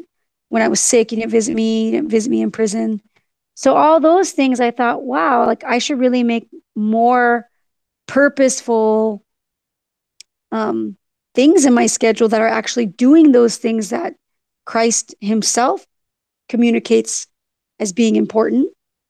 Um, so that's what I'm trying to, so like by cutting away things, I'm trying to make room for more of those important things. And we are trying to do some of those important things too, like literal, okay, helping to give out food to people. Cause those are what we're told to do, right? And No, not like my that's kids don't ever have to learn, don't ever get to learn an instrument, but I kind of just viewed that as a lot lower on the hierarchy. So whether they do or not, yeah, um, no, that's I'd like to do these things more. And then also for myself, I thought, wow, like I will, so, or it's way more normal and common to me to get Jeff to babysit all the children so I could go to some like mom's night out or mom's dinner, or just something nice and fun. And I like I like hanging out with other moms, but I don't, I much, it was much less of an occurrence for me to do that, to go visit someone who's sick at the hospital. And I just think I saw for myself, like that really shows an imbalanced priority. Like, why am I so often finding myself at these fun moms things, yet not taking the same time to go just sit and visit someone who's sick? And that was I I wanted to change the way I spent my time. yeah, no, that makes sense. I mean, I think that's it feels like you're trying to bring some balance into your life, and with considering the fact that you have a lot of kids and you have a lot going on. I would say, the effort, what you're able to accomplish is pretty cool, to be honest. I mean, you know, I yeah, I agree. I mean, playing sports. I mean, I think for your situation, what you're trying to achieve, that's awesome. Um, I think for others, maybe in a different situation, or they're just in a different place. They've got their own things going on. It's but maybe in a similar way, them trying to bring balance. I think that's a good thing. I don't think it's a negative thing to try to pursue those things at all. Um, and it's interesting because I do want to pursue those better things, but then there's also the same, like maybe it takes more effort. And what I started doing on, Facebook is I started, well, I guess I was through just kind of being in the little Facebook groups I was part of, the Christian Facebook groups. But I really have started pursuing some of these people on Facebook who most of them I've never, spent time direct messaging, but I just follow their pages because they post really challenging stuff, like scathing rebuke type stuff, but very biblical. And I found that that really has been helpful for me because I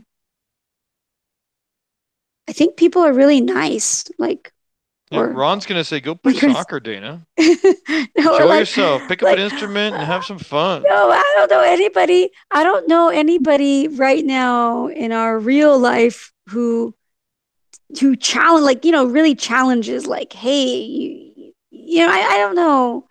Maybe I'm blurring them out of my memory, but for the most part, um, People say things like, "Well, that's a good place for you in your life at this time." no, or just like, oh, you're so this, or I don't know. And so I found though these really like, I don't know, more radical, aggressive Christians who are saying these things, just like really challenging things. Like I forget one of these guys, this guy that I follow, and I've actually, I contacted him a couple times, but I don't know what he says. I mean, he'll talk like, um, well, I think it was because he brought up like how he stopped like years ago he stopped buying soda. Like he would buy like this, I don't know, big Dr. Pepper or something every week with a bag of, I have no idea. But like these snacky things, he would buy them every week. And it was like a dollar something a week or $2.15. But then he was doing the math and he's like, for what I'm spending on my soda and my bag of chips, like I could sponsor a child for $32 a month. And it kept bothering him. And then finally, eventually, he stopped doing that. And he really started sponsoring the kid because he didn't have a lot of money. Like he was like kind of, low income or whatever. And and then he kind of just kept taking, I think, that same mentality. So today, you know, um, like I think he doesn't even buy food. Like they mostly just dumpster dive and like, or not dumpster dive, but I think I think he might dumpster dive though, but also just I think they have relationships with supermarkets where they give out, the bad food or the food they can't sell because it's past the date or whatever.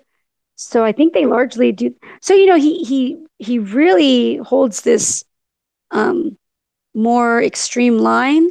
But then when he writes about, I mean, it really challenged me. Like he was writing about like um, how people just waste money on decorating their house and decorating their bodies with jewelry and decorating their faces with makeup. And like he had some line about, you know, why don't you live like those poor, starving people in Africa who you could help with your excess money?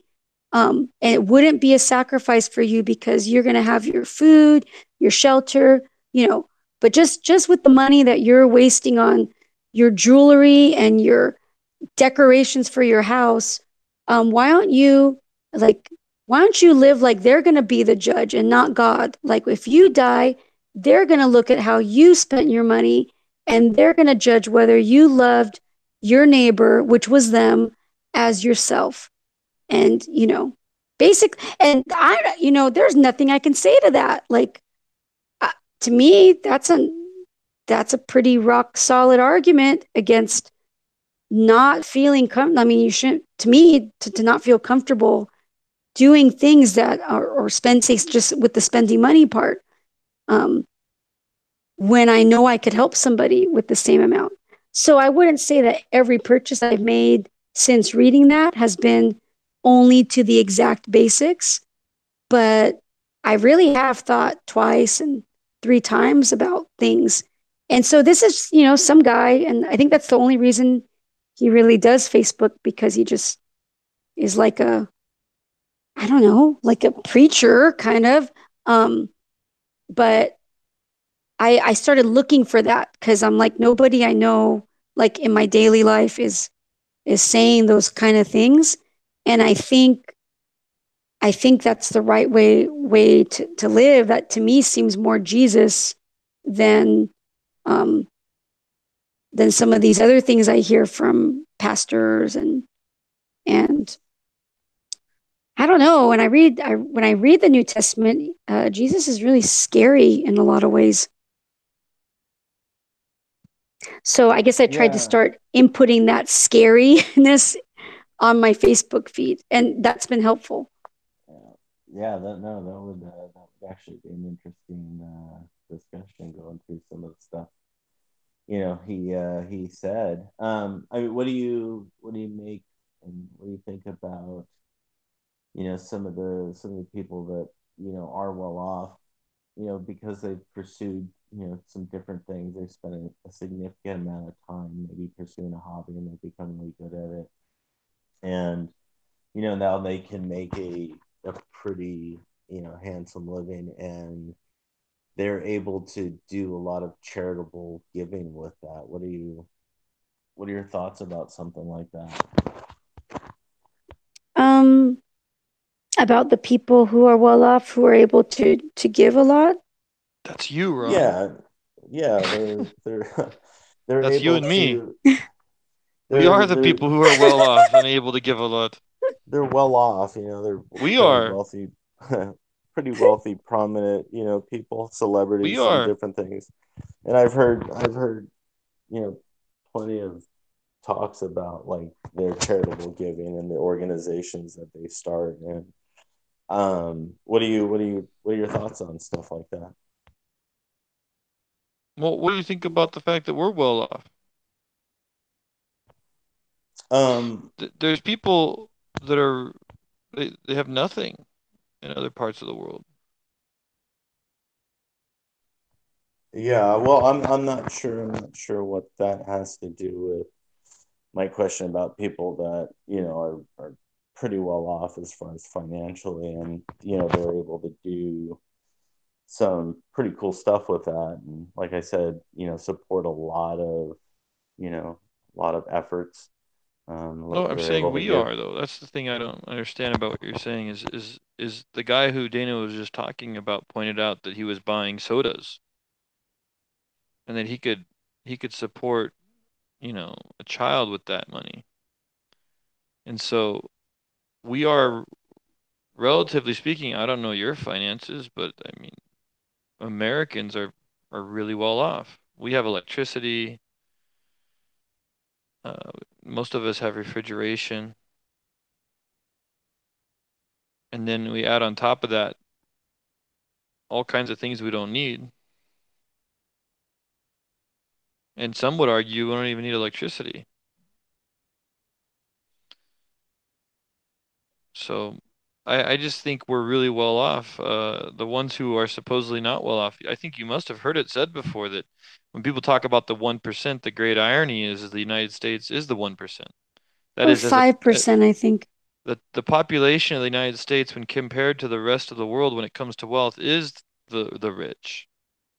So whenever people talk about the so-called rich, they're always doing it ironically in an ethnocentric, very, very ethnocentric way, which is something that people try to say it's a bad thing to be ethnocentric, to focus on your own culture. But when you start talking about wealth, if you're just talking about the United States, you're comparing, let's say apples to apples, I guess. But the United States is not the only place in the entire planet. There's other places.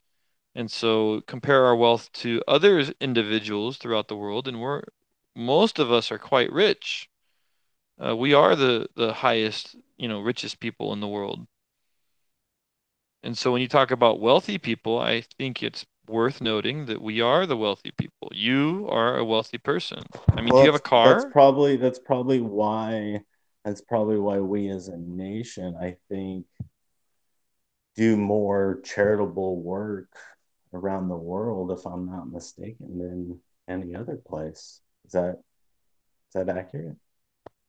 Is that per dollar or is that per percent of dollar? Because if you compare our charitable giving based on out of our abundance, I question how charitable that is. If we like Bill Gates. Bill Gates is giving away billions of dollars, and that's fantastic. But there's another billionaire out there who gave it all away, and I think he lives even now on a very wealthy kind of lifestyle. He gave away all his billions, and he lives off millions, and he's still quite happy. Um, Yes. so Well, how did he get his billions? I mean, think about something for a minute. Think about he got his billions, right? He gave it all away, at least a large percentage of it, and kept a little bit for himself, and he's still doing all right. But he got those billions somewhere, and he was able to do something with it, as opposed to not having that opportunity. I mean, I guess what I'm saying is, whether it be him or other people, there are those cases. I don't know who you're referring to, but I Chuck mean, Feeney. okay. Well, there's plenty of other wealthy people, whether they're giving it out of their abundance or not. I think somebody that can save save a on a soda and a bag of chips, and they could give it towards other efforts. And there's nothing wrong with that. That's fine. I mean, that's great. But there's also the person that can give 100 times that amount towards some efforts, and it's like there's I think there's a place for that as well, at least in my opinion. I mean, But remember how he says it's a hard thing for the rich man to enter the kingdom of God? yeah, yeah, I So do let's talk remember that. Chuck Feeney for a second here. It says that he gave away more than $8 billion. In the end, he kept $2 million for himself to live off of. Do you think that he's living all right with that 2 million? I'm sure he is. Yeah, He's probably living probably better is. than you. I don't know. He could be. I don't know. And there's this, can you just think about this for a second? How hard it is for a rich man to inherit the kingdom of God.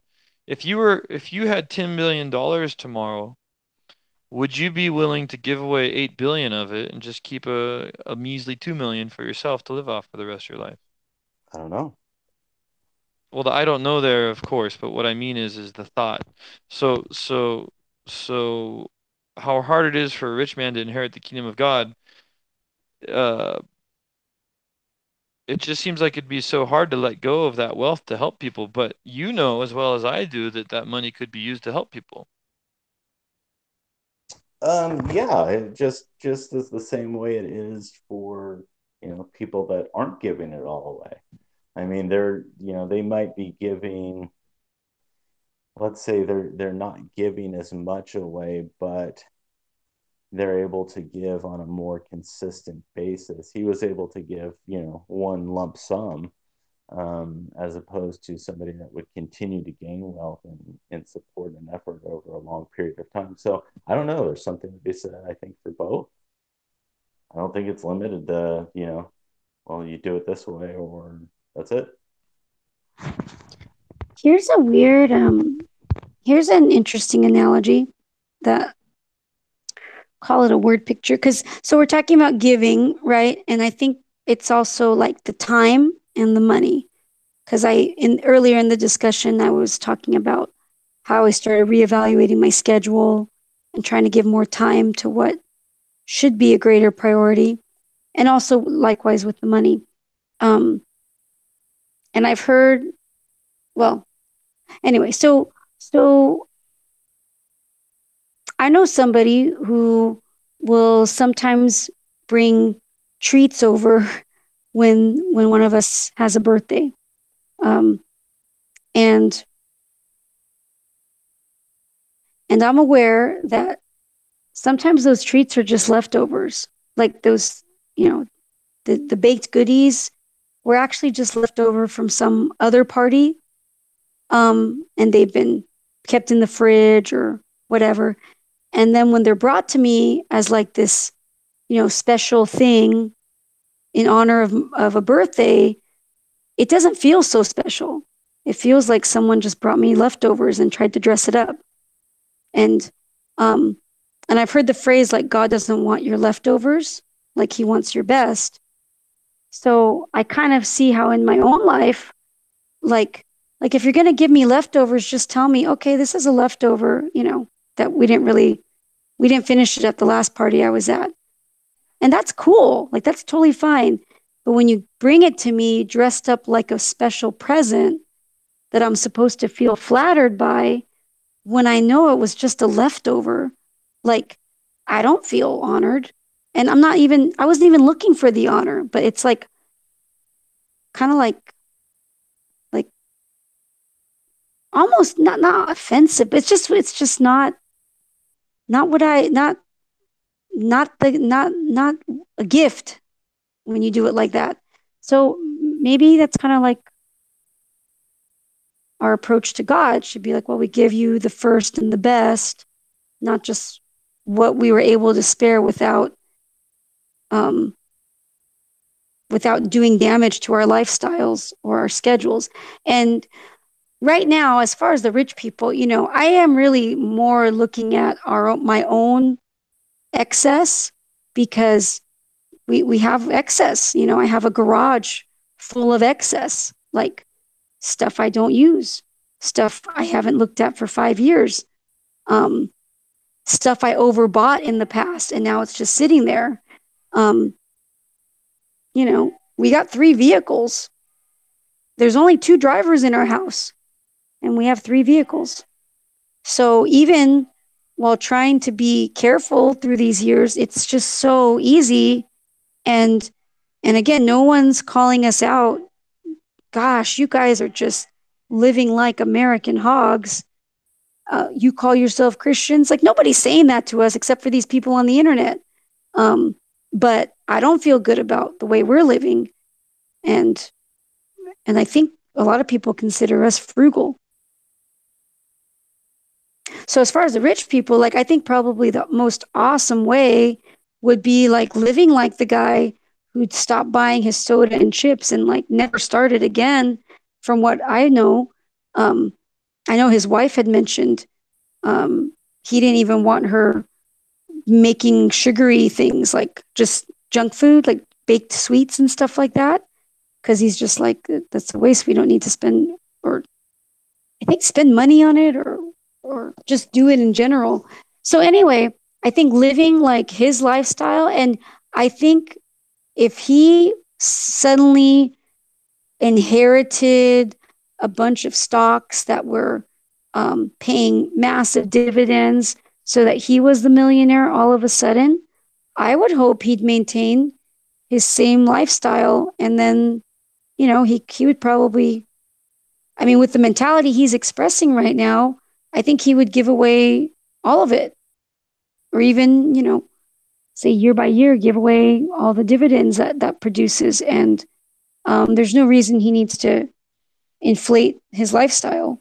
But it seems like it's a very easy thing that us Americans or us people fall into. We get more money and then we find something we needed to spend it on for ourselves, not necessarily not usually for others. So yeah, right now I'm more focused on us and what we're doing.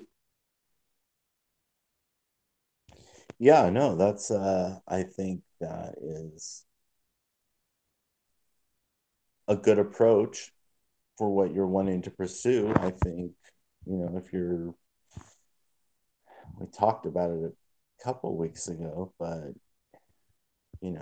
if you're, essentially it's like the guy that's giving his money away and now, he's living off of the small percentage. There's a lot of people out there that are buying those products, and as a result it supports jobs. So I don't think you're saying nobody should do that, right? Or are you? I don't know. I'm not sure what it means exactly. I mean, I know that guy stopped drinking soda and buying the chips, but is that what everybody's supposed to do? Just stop buying soda, drinking chips? And I don't mean that specifically, but all this stuff. I mean, is that kind of the answer? It might be. I mean, sure seems like the answer. I was thinking about like needs, and I like the Bible is really challenging because like in the Old Testament, part of the tithes were used for different things, but part of it was to pay for the Levites, right? To provide for the Levites. But when I read about what they provided for the Levites, it was like food. Like it was just food. And I think they had no land, right? So where did they live, Jeff? Did they have a little allotment or something like that? But they couldn't own land, right? They had, if you remember, I think they had places within the inherited areas, although I don't want Yeah. to be quoted on that, but So it was like the food and shelter. And obviously they're medical. They did some things. They have those verses about the mold and whatever. So they did little cleansing things or and then in the New Testament, Paul says, with food and clothing we'll be content. And I don't know if elsewhere or if it says too like what you're supposed to provide for, or even Jesus saying what you're supposed to provide for Did he him. did It he was like, also huh? did he also make a statement about like if one doesn't work, he doesn't eat? I mean, I Yeah, know there's a context behind that, but I'm not saying there's not a context behind that statement, but he did say that, right? yeah. So eating, right? And then I heard some quote from like one of the early church fathers, because I've gotten into listening to what they've had to say. And one of their quotes was about like they were telling an actor that if he wanted to become a Christian, he needed to leave the theater because it was immoral. And he couldn't teach people to act because that would still be immoral. And so they're like, if you find that if you don't have any way to support yourself, because you have to leave this profession, well, come over here and the church will provide for you. We'll provide you food, shelter, and clothing. And like that was it. And so, and it really was, I mean, which is, they're being kind, right? They're saying until you can get a new profession, like we'll support you. But and I think there was a couple like other quotes in the New Testament, but also like what I just said about the Matthew one where Jesus says, these are the things you were supposed to do for me, right? You didn't do them. And it was food, water, visiting. Um, and it really challenges me because it seems like the needs presented are like food and shelter and clothing. And we're supposed to be content with that.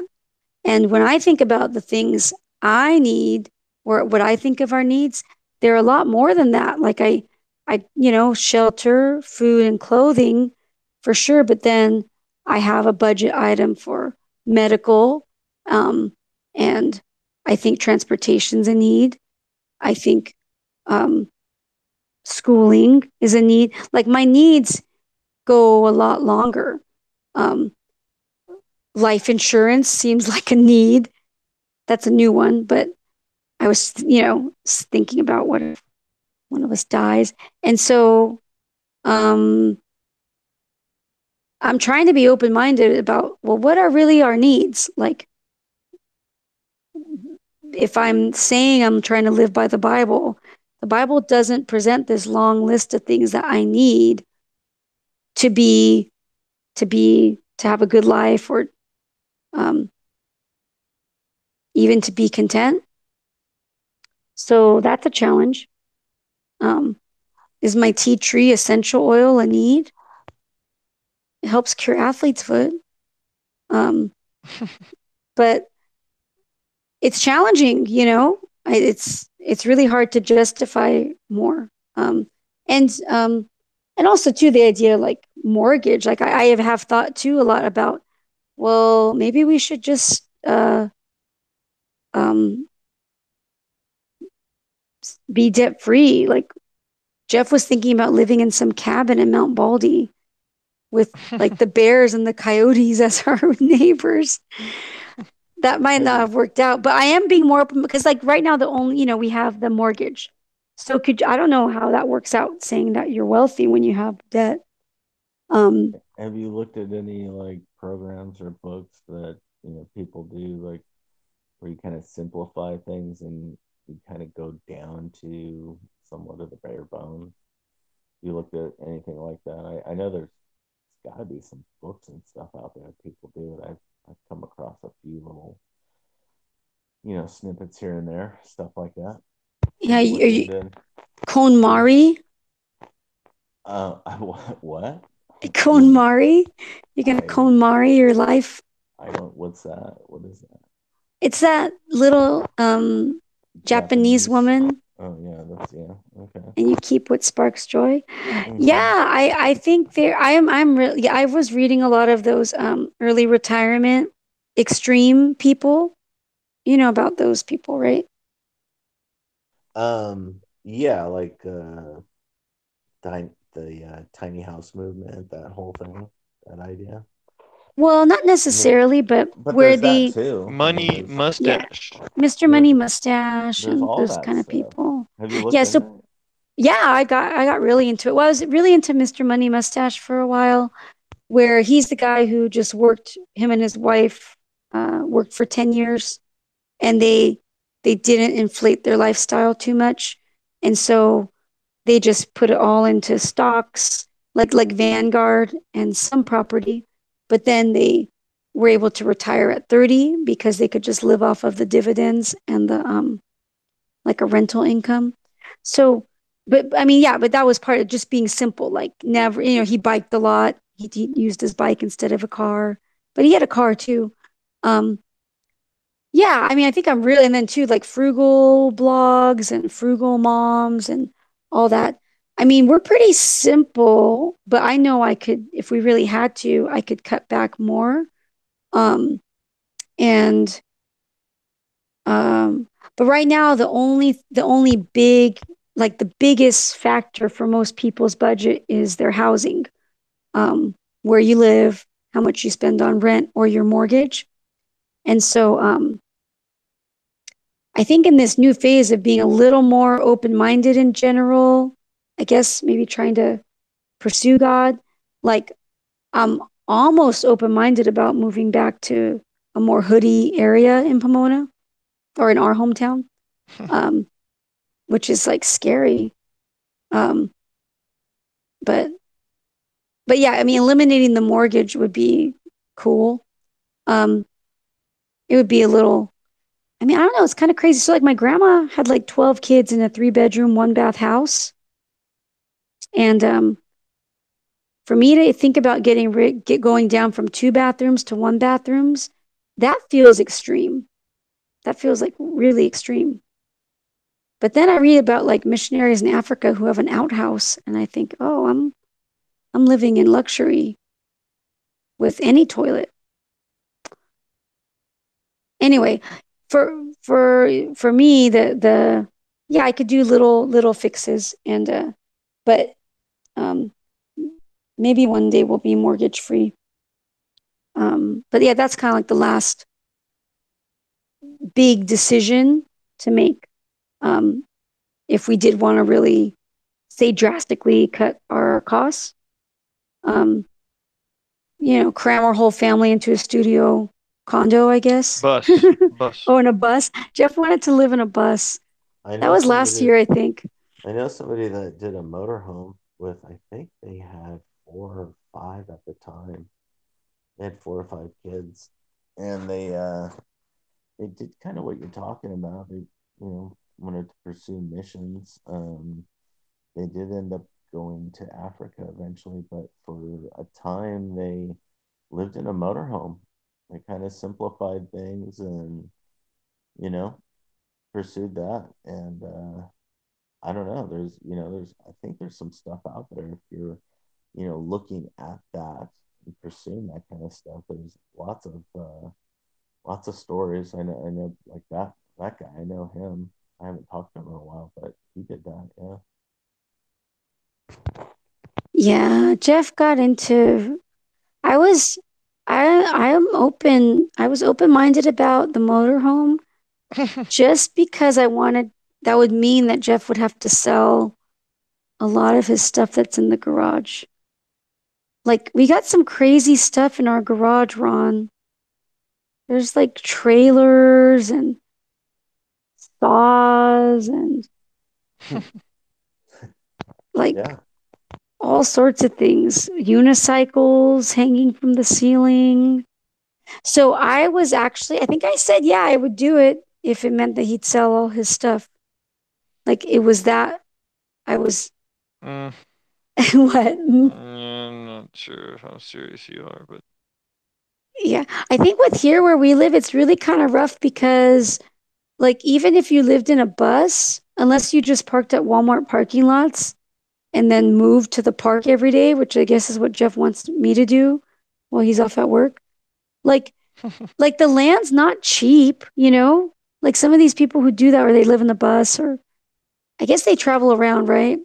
Um, like even the I don't places where know. you can live in a motorhome here, like or say like a trailer, like the trailer park's even expensive.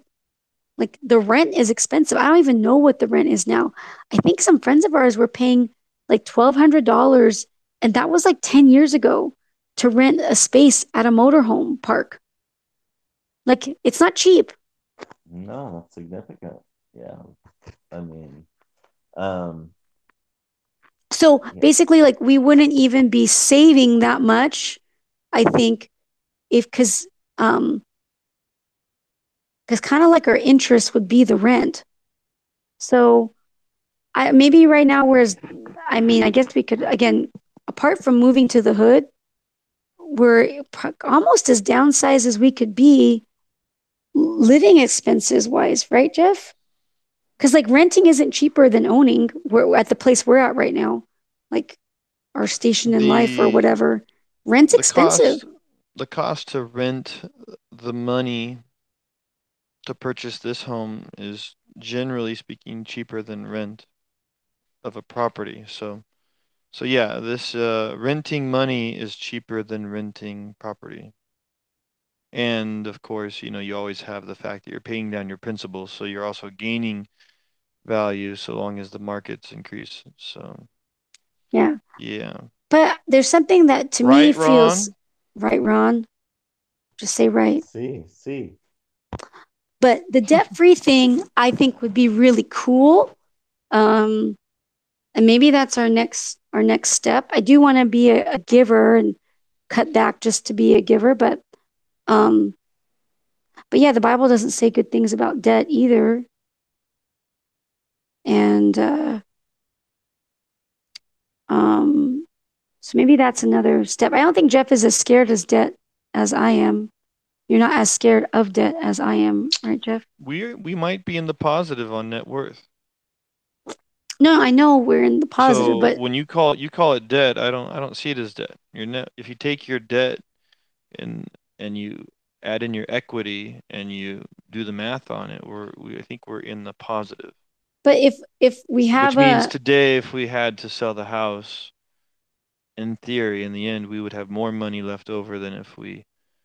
Uh, in the end, the net, you get it. You know what net worth is. Ron knows what net worth is, right, Ron? I know what net worth is, but if we had a Do. catastrophic earthquake, we would still owe the bank on a house that we can't live in. So I think that's the problem Do with we have being earthquake insurance? no. Oh, don't tell anybody. I That's keep forgetting ridiculous. to do that. But don't tell the earthquake. No, don't Don't tell tell the anybody because earthquake we they, don't they have might insurance. say they might say, hey, that's ridiculous. Most people don't. But I mean, I guess you could say most people aren't planning ahead. I But don't most know. people, I think it's like less than 40% or something of Southern Californians have earthquake insurance. Yeah, it's pretty low, It's I not a think. normal thing. Um, or I don't know. You can look that up, Jeff. Uh, yeah, but I'm open minded to doing something, or like I've told Jeff, hey, we could up and move to, you know, Indiana or whatever. There's so many places where you could just be debt free. I mean, with the Southern California real estate transfer, if you sell here and buy there. And even if you make less, I mean, they're just, to me, something seems very nice about that. Like when, we paid off our student loans. It just felt nice not to have that hanging over your head in a Only cloud. 10% of California households have earthquake insurance. Oh, That's California, though. We need Southern California. I well, there's the yawn. I don't know. I think, think you drifted a little from your original sorry. push. Your original push was a question of how one ought to live when they have so much wealth. I think you may have drifted Yeah. into Yes. discussions about living Debt in free. debt free and a variety of Dave things. But Ramsey. the harder question I think is how can one live with abundance while others around them suffer, period. That's the harder question. So how can one live in abundance while others around them suffer? And then once you're conscious or cognizant of that fact, you know, when you do spend that extra money and there are people suffering in this world, um, it's a burden on you, I would imagine, to consider that $10 you just spent on a burrito at what's that fancy burrito place? Chipotle. Chipotle. Isn't it like $10 or something? I don't know. I've never It's like $9 or $9. So eight or so nine you could dollars. spend $9 on a perfectly made burrito, or you could buy $1.50 crazy bread and suffer horrible health. I'm just kidding. No, that's not a good comparison. But you could spend that money maybe cheaper at a different way for getting your food and sustenance. So Yeah. you're You treating yourself. You're enjoying your wealth. You're spending your money on things that you like. That's the truth of it. You like something and you have the money to get it. So you have that going on. But with the fact that the world has people that are actually suffering, it becomes questionable how we ought to live our lives. Yeah. And I think, I know for me, I need a lot of these um, voices, or these challenging voices, like I brought up, to stay the course or even feel confident of doing something that's considered different. And maybe I'm just a very social sheeple who needs like a herd, but it's even in the little things we're doing that are still probably, you know, amidst a very comfortable lifestyle, like these little choices not to do certain things. Um, it, I don't know. I need, I benefit from others who are saying the same things. Cause like it is different. Like you probably haven't been to little kids parties lately, right, Ron? Cause your children are older. well, I mean, not tiny little kids, but yeah, I mean, kids party. I went to one not too long ago, a couple months ago. Yeah. So I think within probably the last several years when we've done these, sometimes we'll do a bigger party for our children, like um, and I mean, even within like maybe the last year or two, um, what I'm comfortable with is like, okay, we're feeding everybody. So cool. To me, food's a good thing to provide. I don't feel bad about providing food. So I'll buy food and drinks and have all the things. Um, but I would have this struggle to think like I think providing little doodads for the guests, like little treat or little like trinkets for them. Like I don't even like those things. Like I don't like when my kids come home with trinkets, because typically they break or they're just not something really special, or I don't really have a spot for them. Um, and then I've been trying to think about being needs based, right? Well, we don't really need to buy these things for the guests. But then I feel like a cheapskate or something, or like I'm being socially not acceptable by not doing that for the party guests. Um, but anyway, um, even though I don't think there's any reason to do it, it's probably just a waste of money. And usually it's just like cheap China junk that probably isn't good for the environment anyway. But I still feel like, oh, I should do that. I should do that thing. And so I don't know, because it's normal, right? I think most parties I go to, my kids come home with little doodads, little little parting gifts from the host. Kind So of to fun not though, do right? something like, huh? That's kind of fun though. I mean, it's a fun time for them, enjoyable. They get to walk away with something that's kind of cool. Yeah, Stop it! yeah. I'm gonna have to mute you on my Facebook feed, Ron. What? You're gonna say, just do it. It makes them It's smile. it's fun. Well, it is. I mean, think about it. They're, walking away with their little goodie bag, having a good time. I mean, You know what, man? So I was a kid in the 80s, and that wasn't normally given. Um, and I became a functioning human being who's happy. well, I think they're okay if they walk away with a. I don't think it's going to be detrimental to them. I Not mean, to them, Ron. depending on So what's in. here's what Jesus said, uh, but seek his kingdom, and these things will be provided for you. Don't be afraid, little flock, because your Father delights to give you the kingdom. Sell your possessions and give to the poor.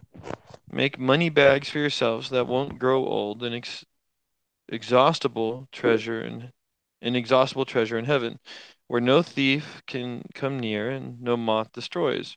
For where your treasure is, there your heart will be also.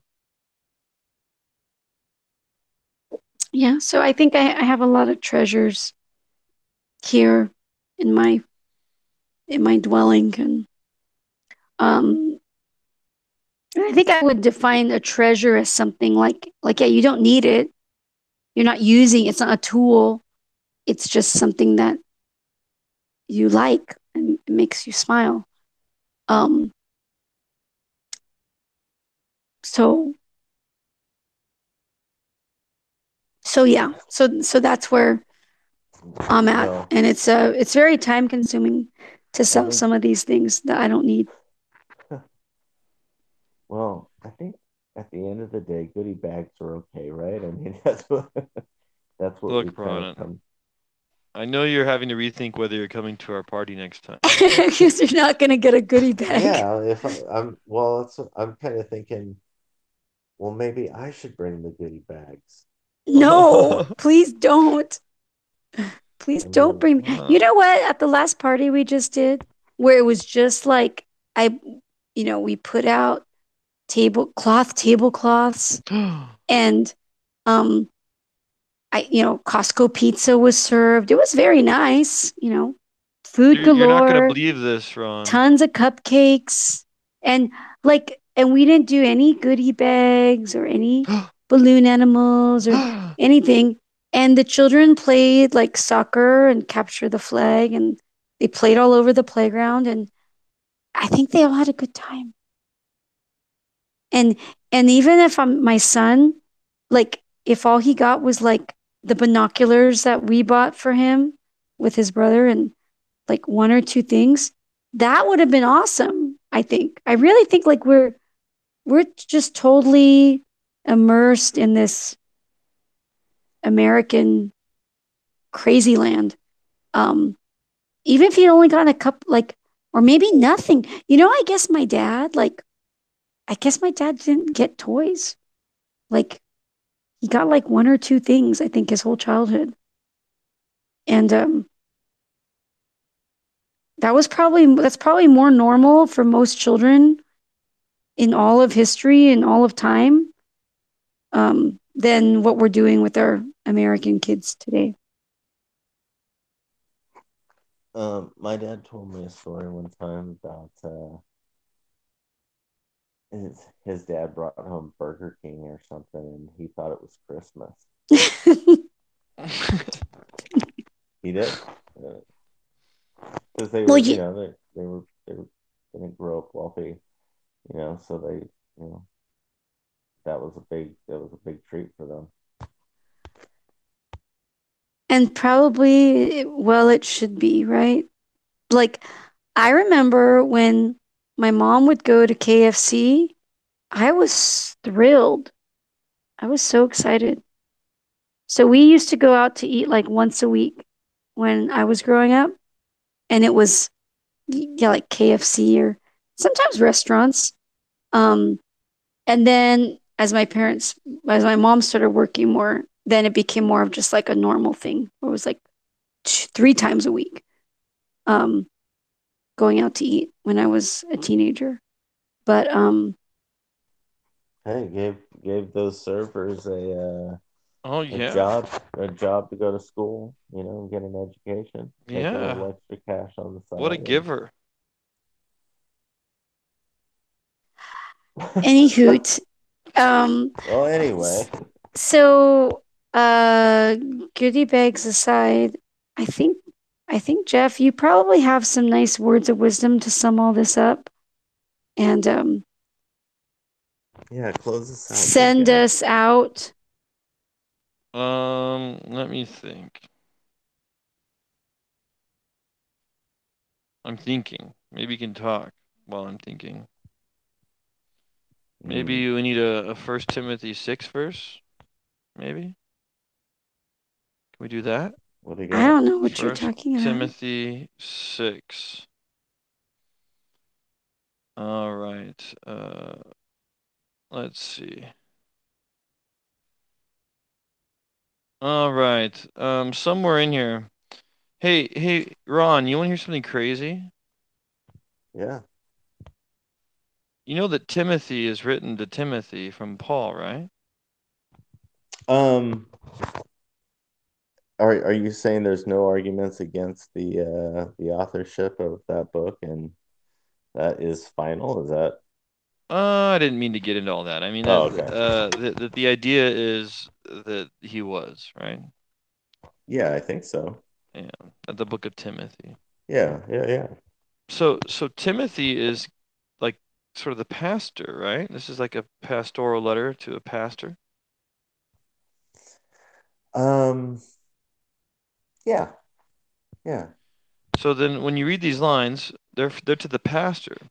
From these uh from the arguments and stuff, from these come envy, quarreling, slander, evil suspicions, and constant disagreement among people whose minds are depraved and deprived of truth, who imagine that godliness is a way to material gain.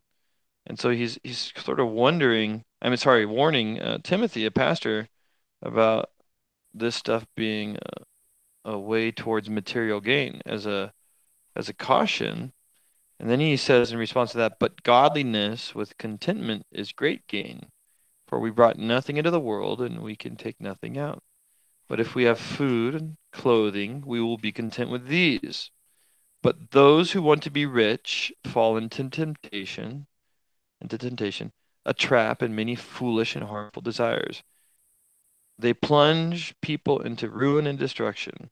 For the love of money is a root of all kind of evil. And by craving it, some have wandered away from the faith and pierced themselves with pains. But you, man of God, run from these things. Now, real quick, is he talking to the congregation? He's I, talking to he's Timothy. talking to Timothy. So interesting. Isn't that kind of sad when you think of Joel Osteen and stuff? But you, man of God, run from these things and pursue righteousness, godliness, faith, love, endurance, and gentleness.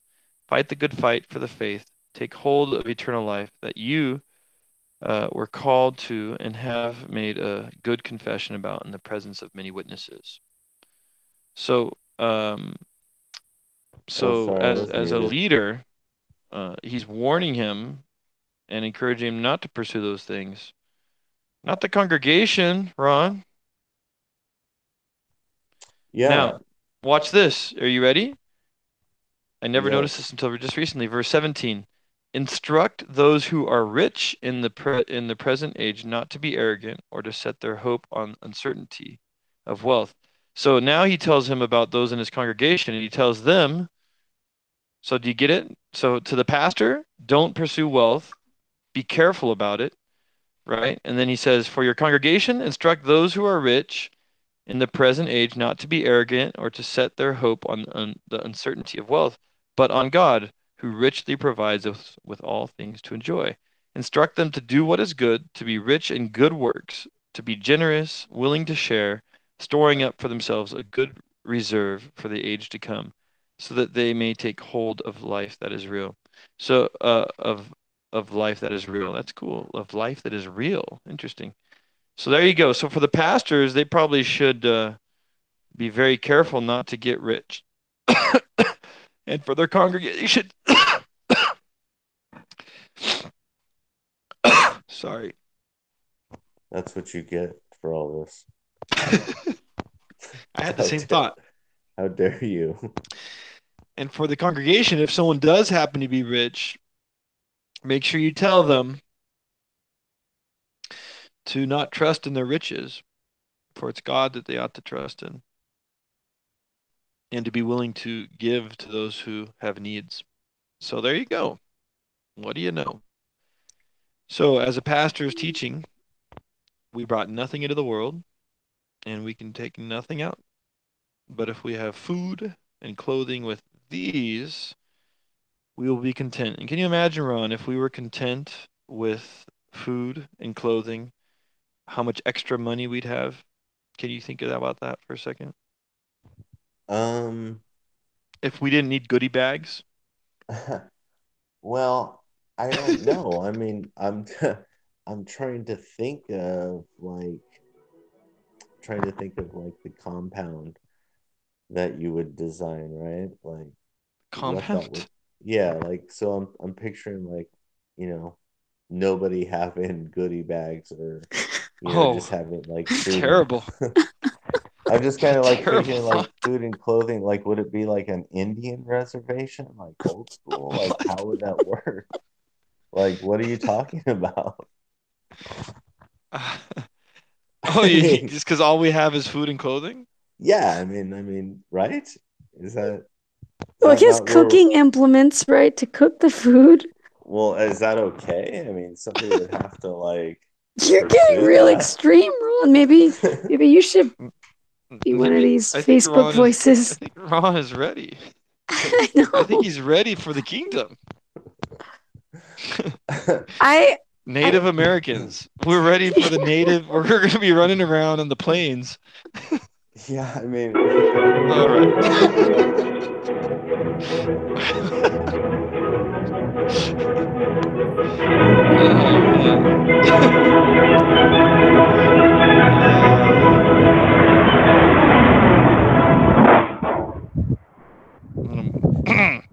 all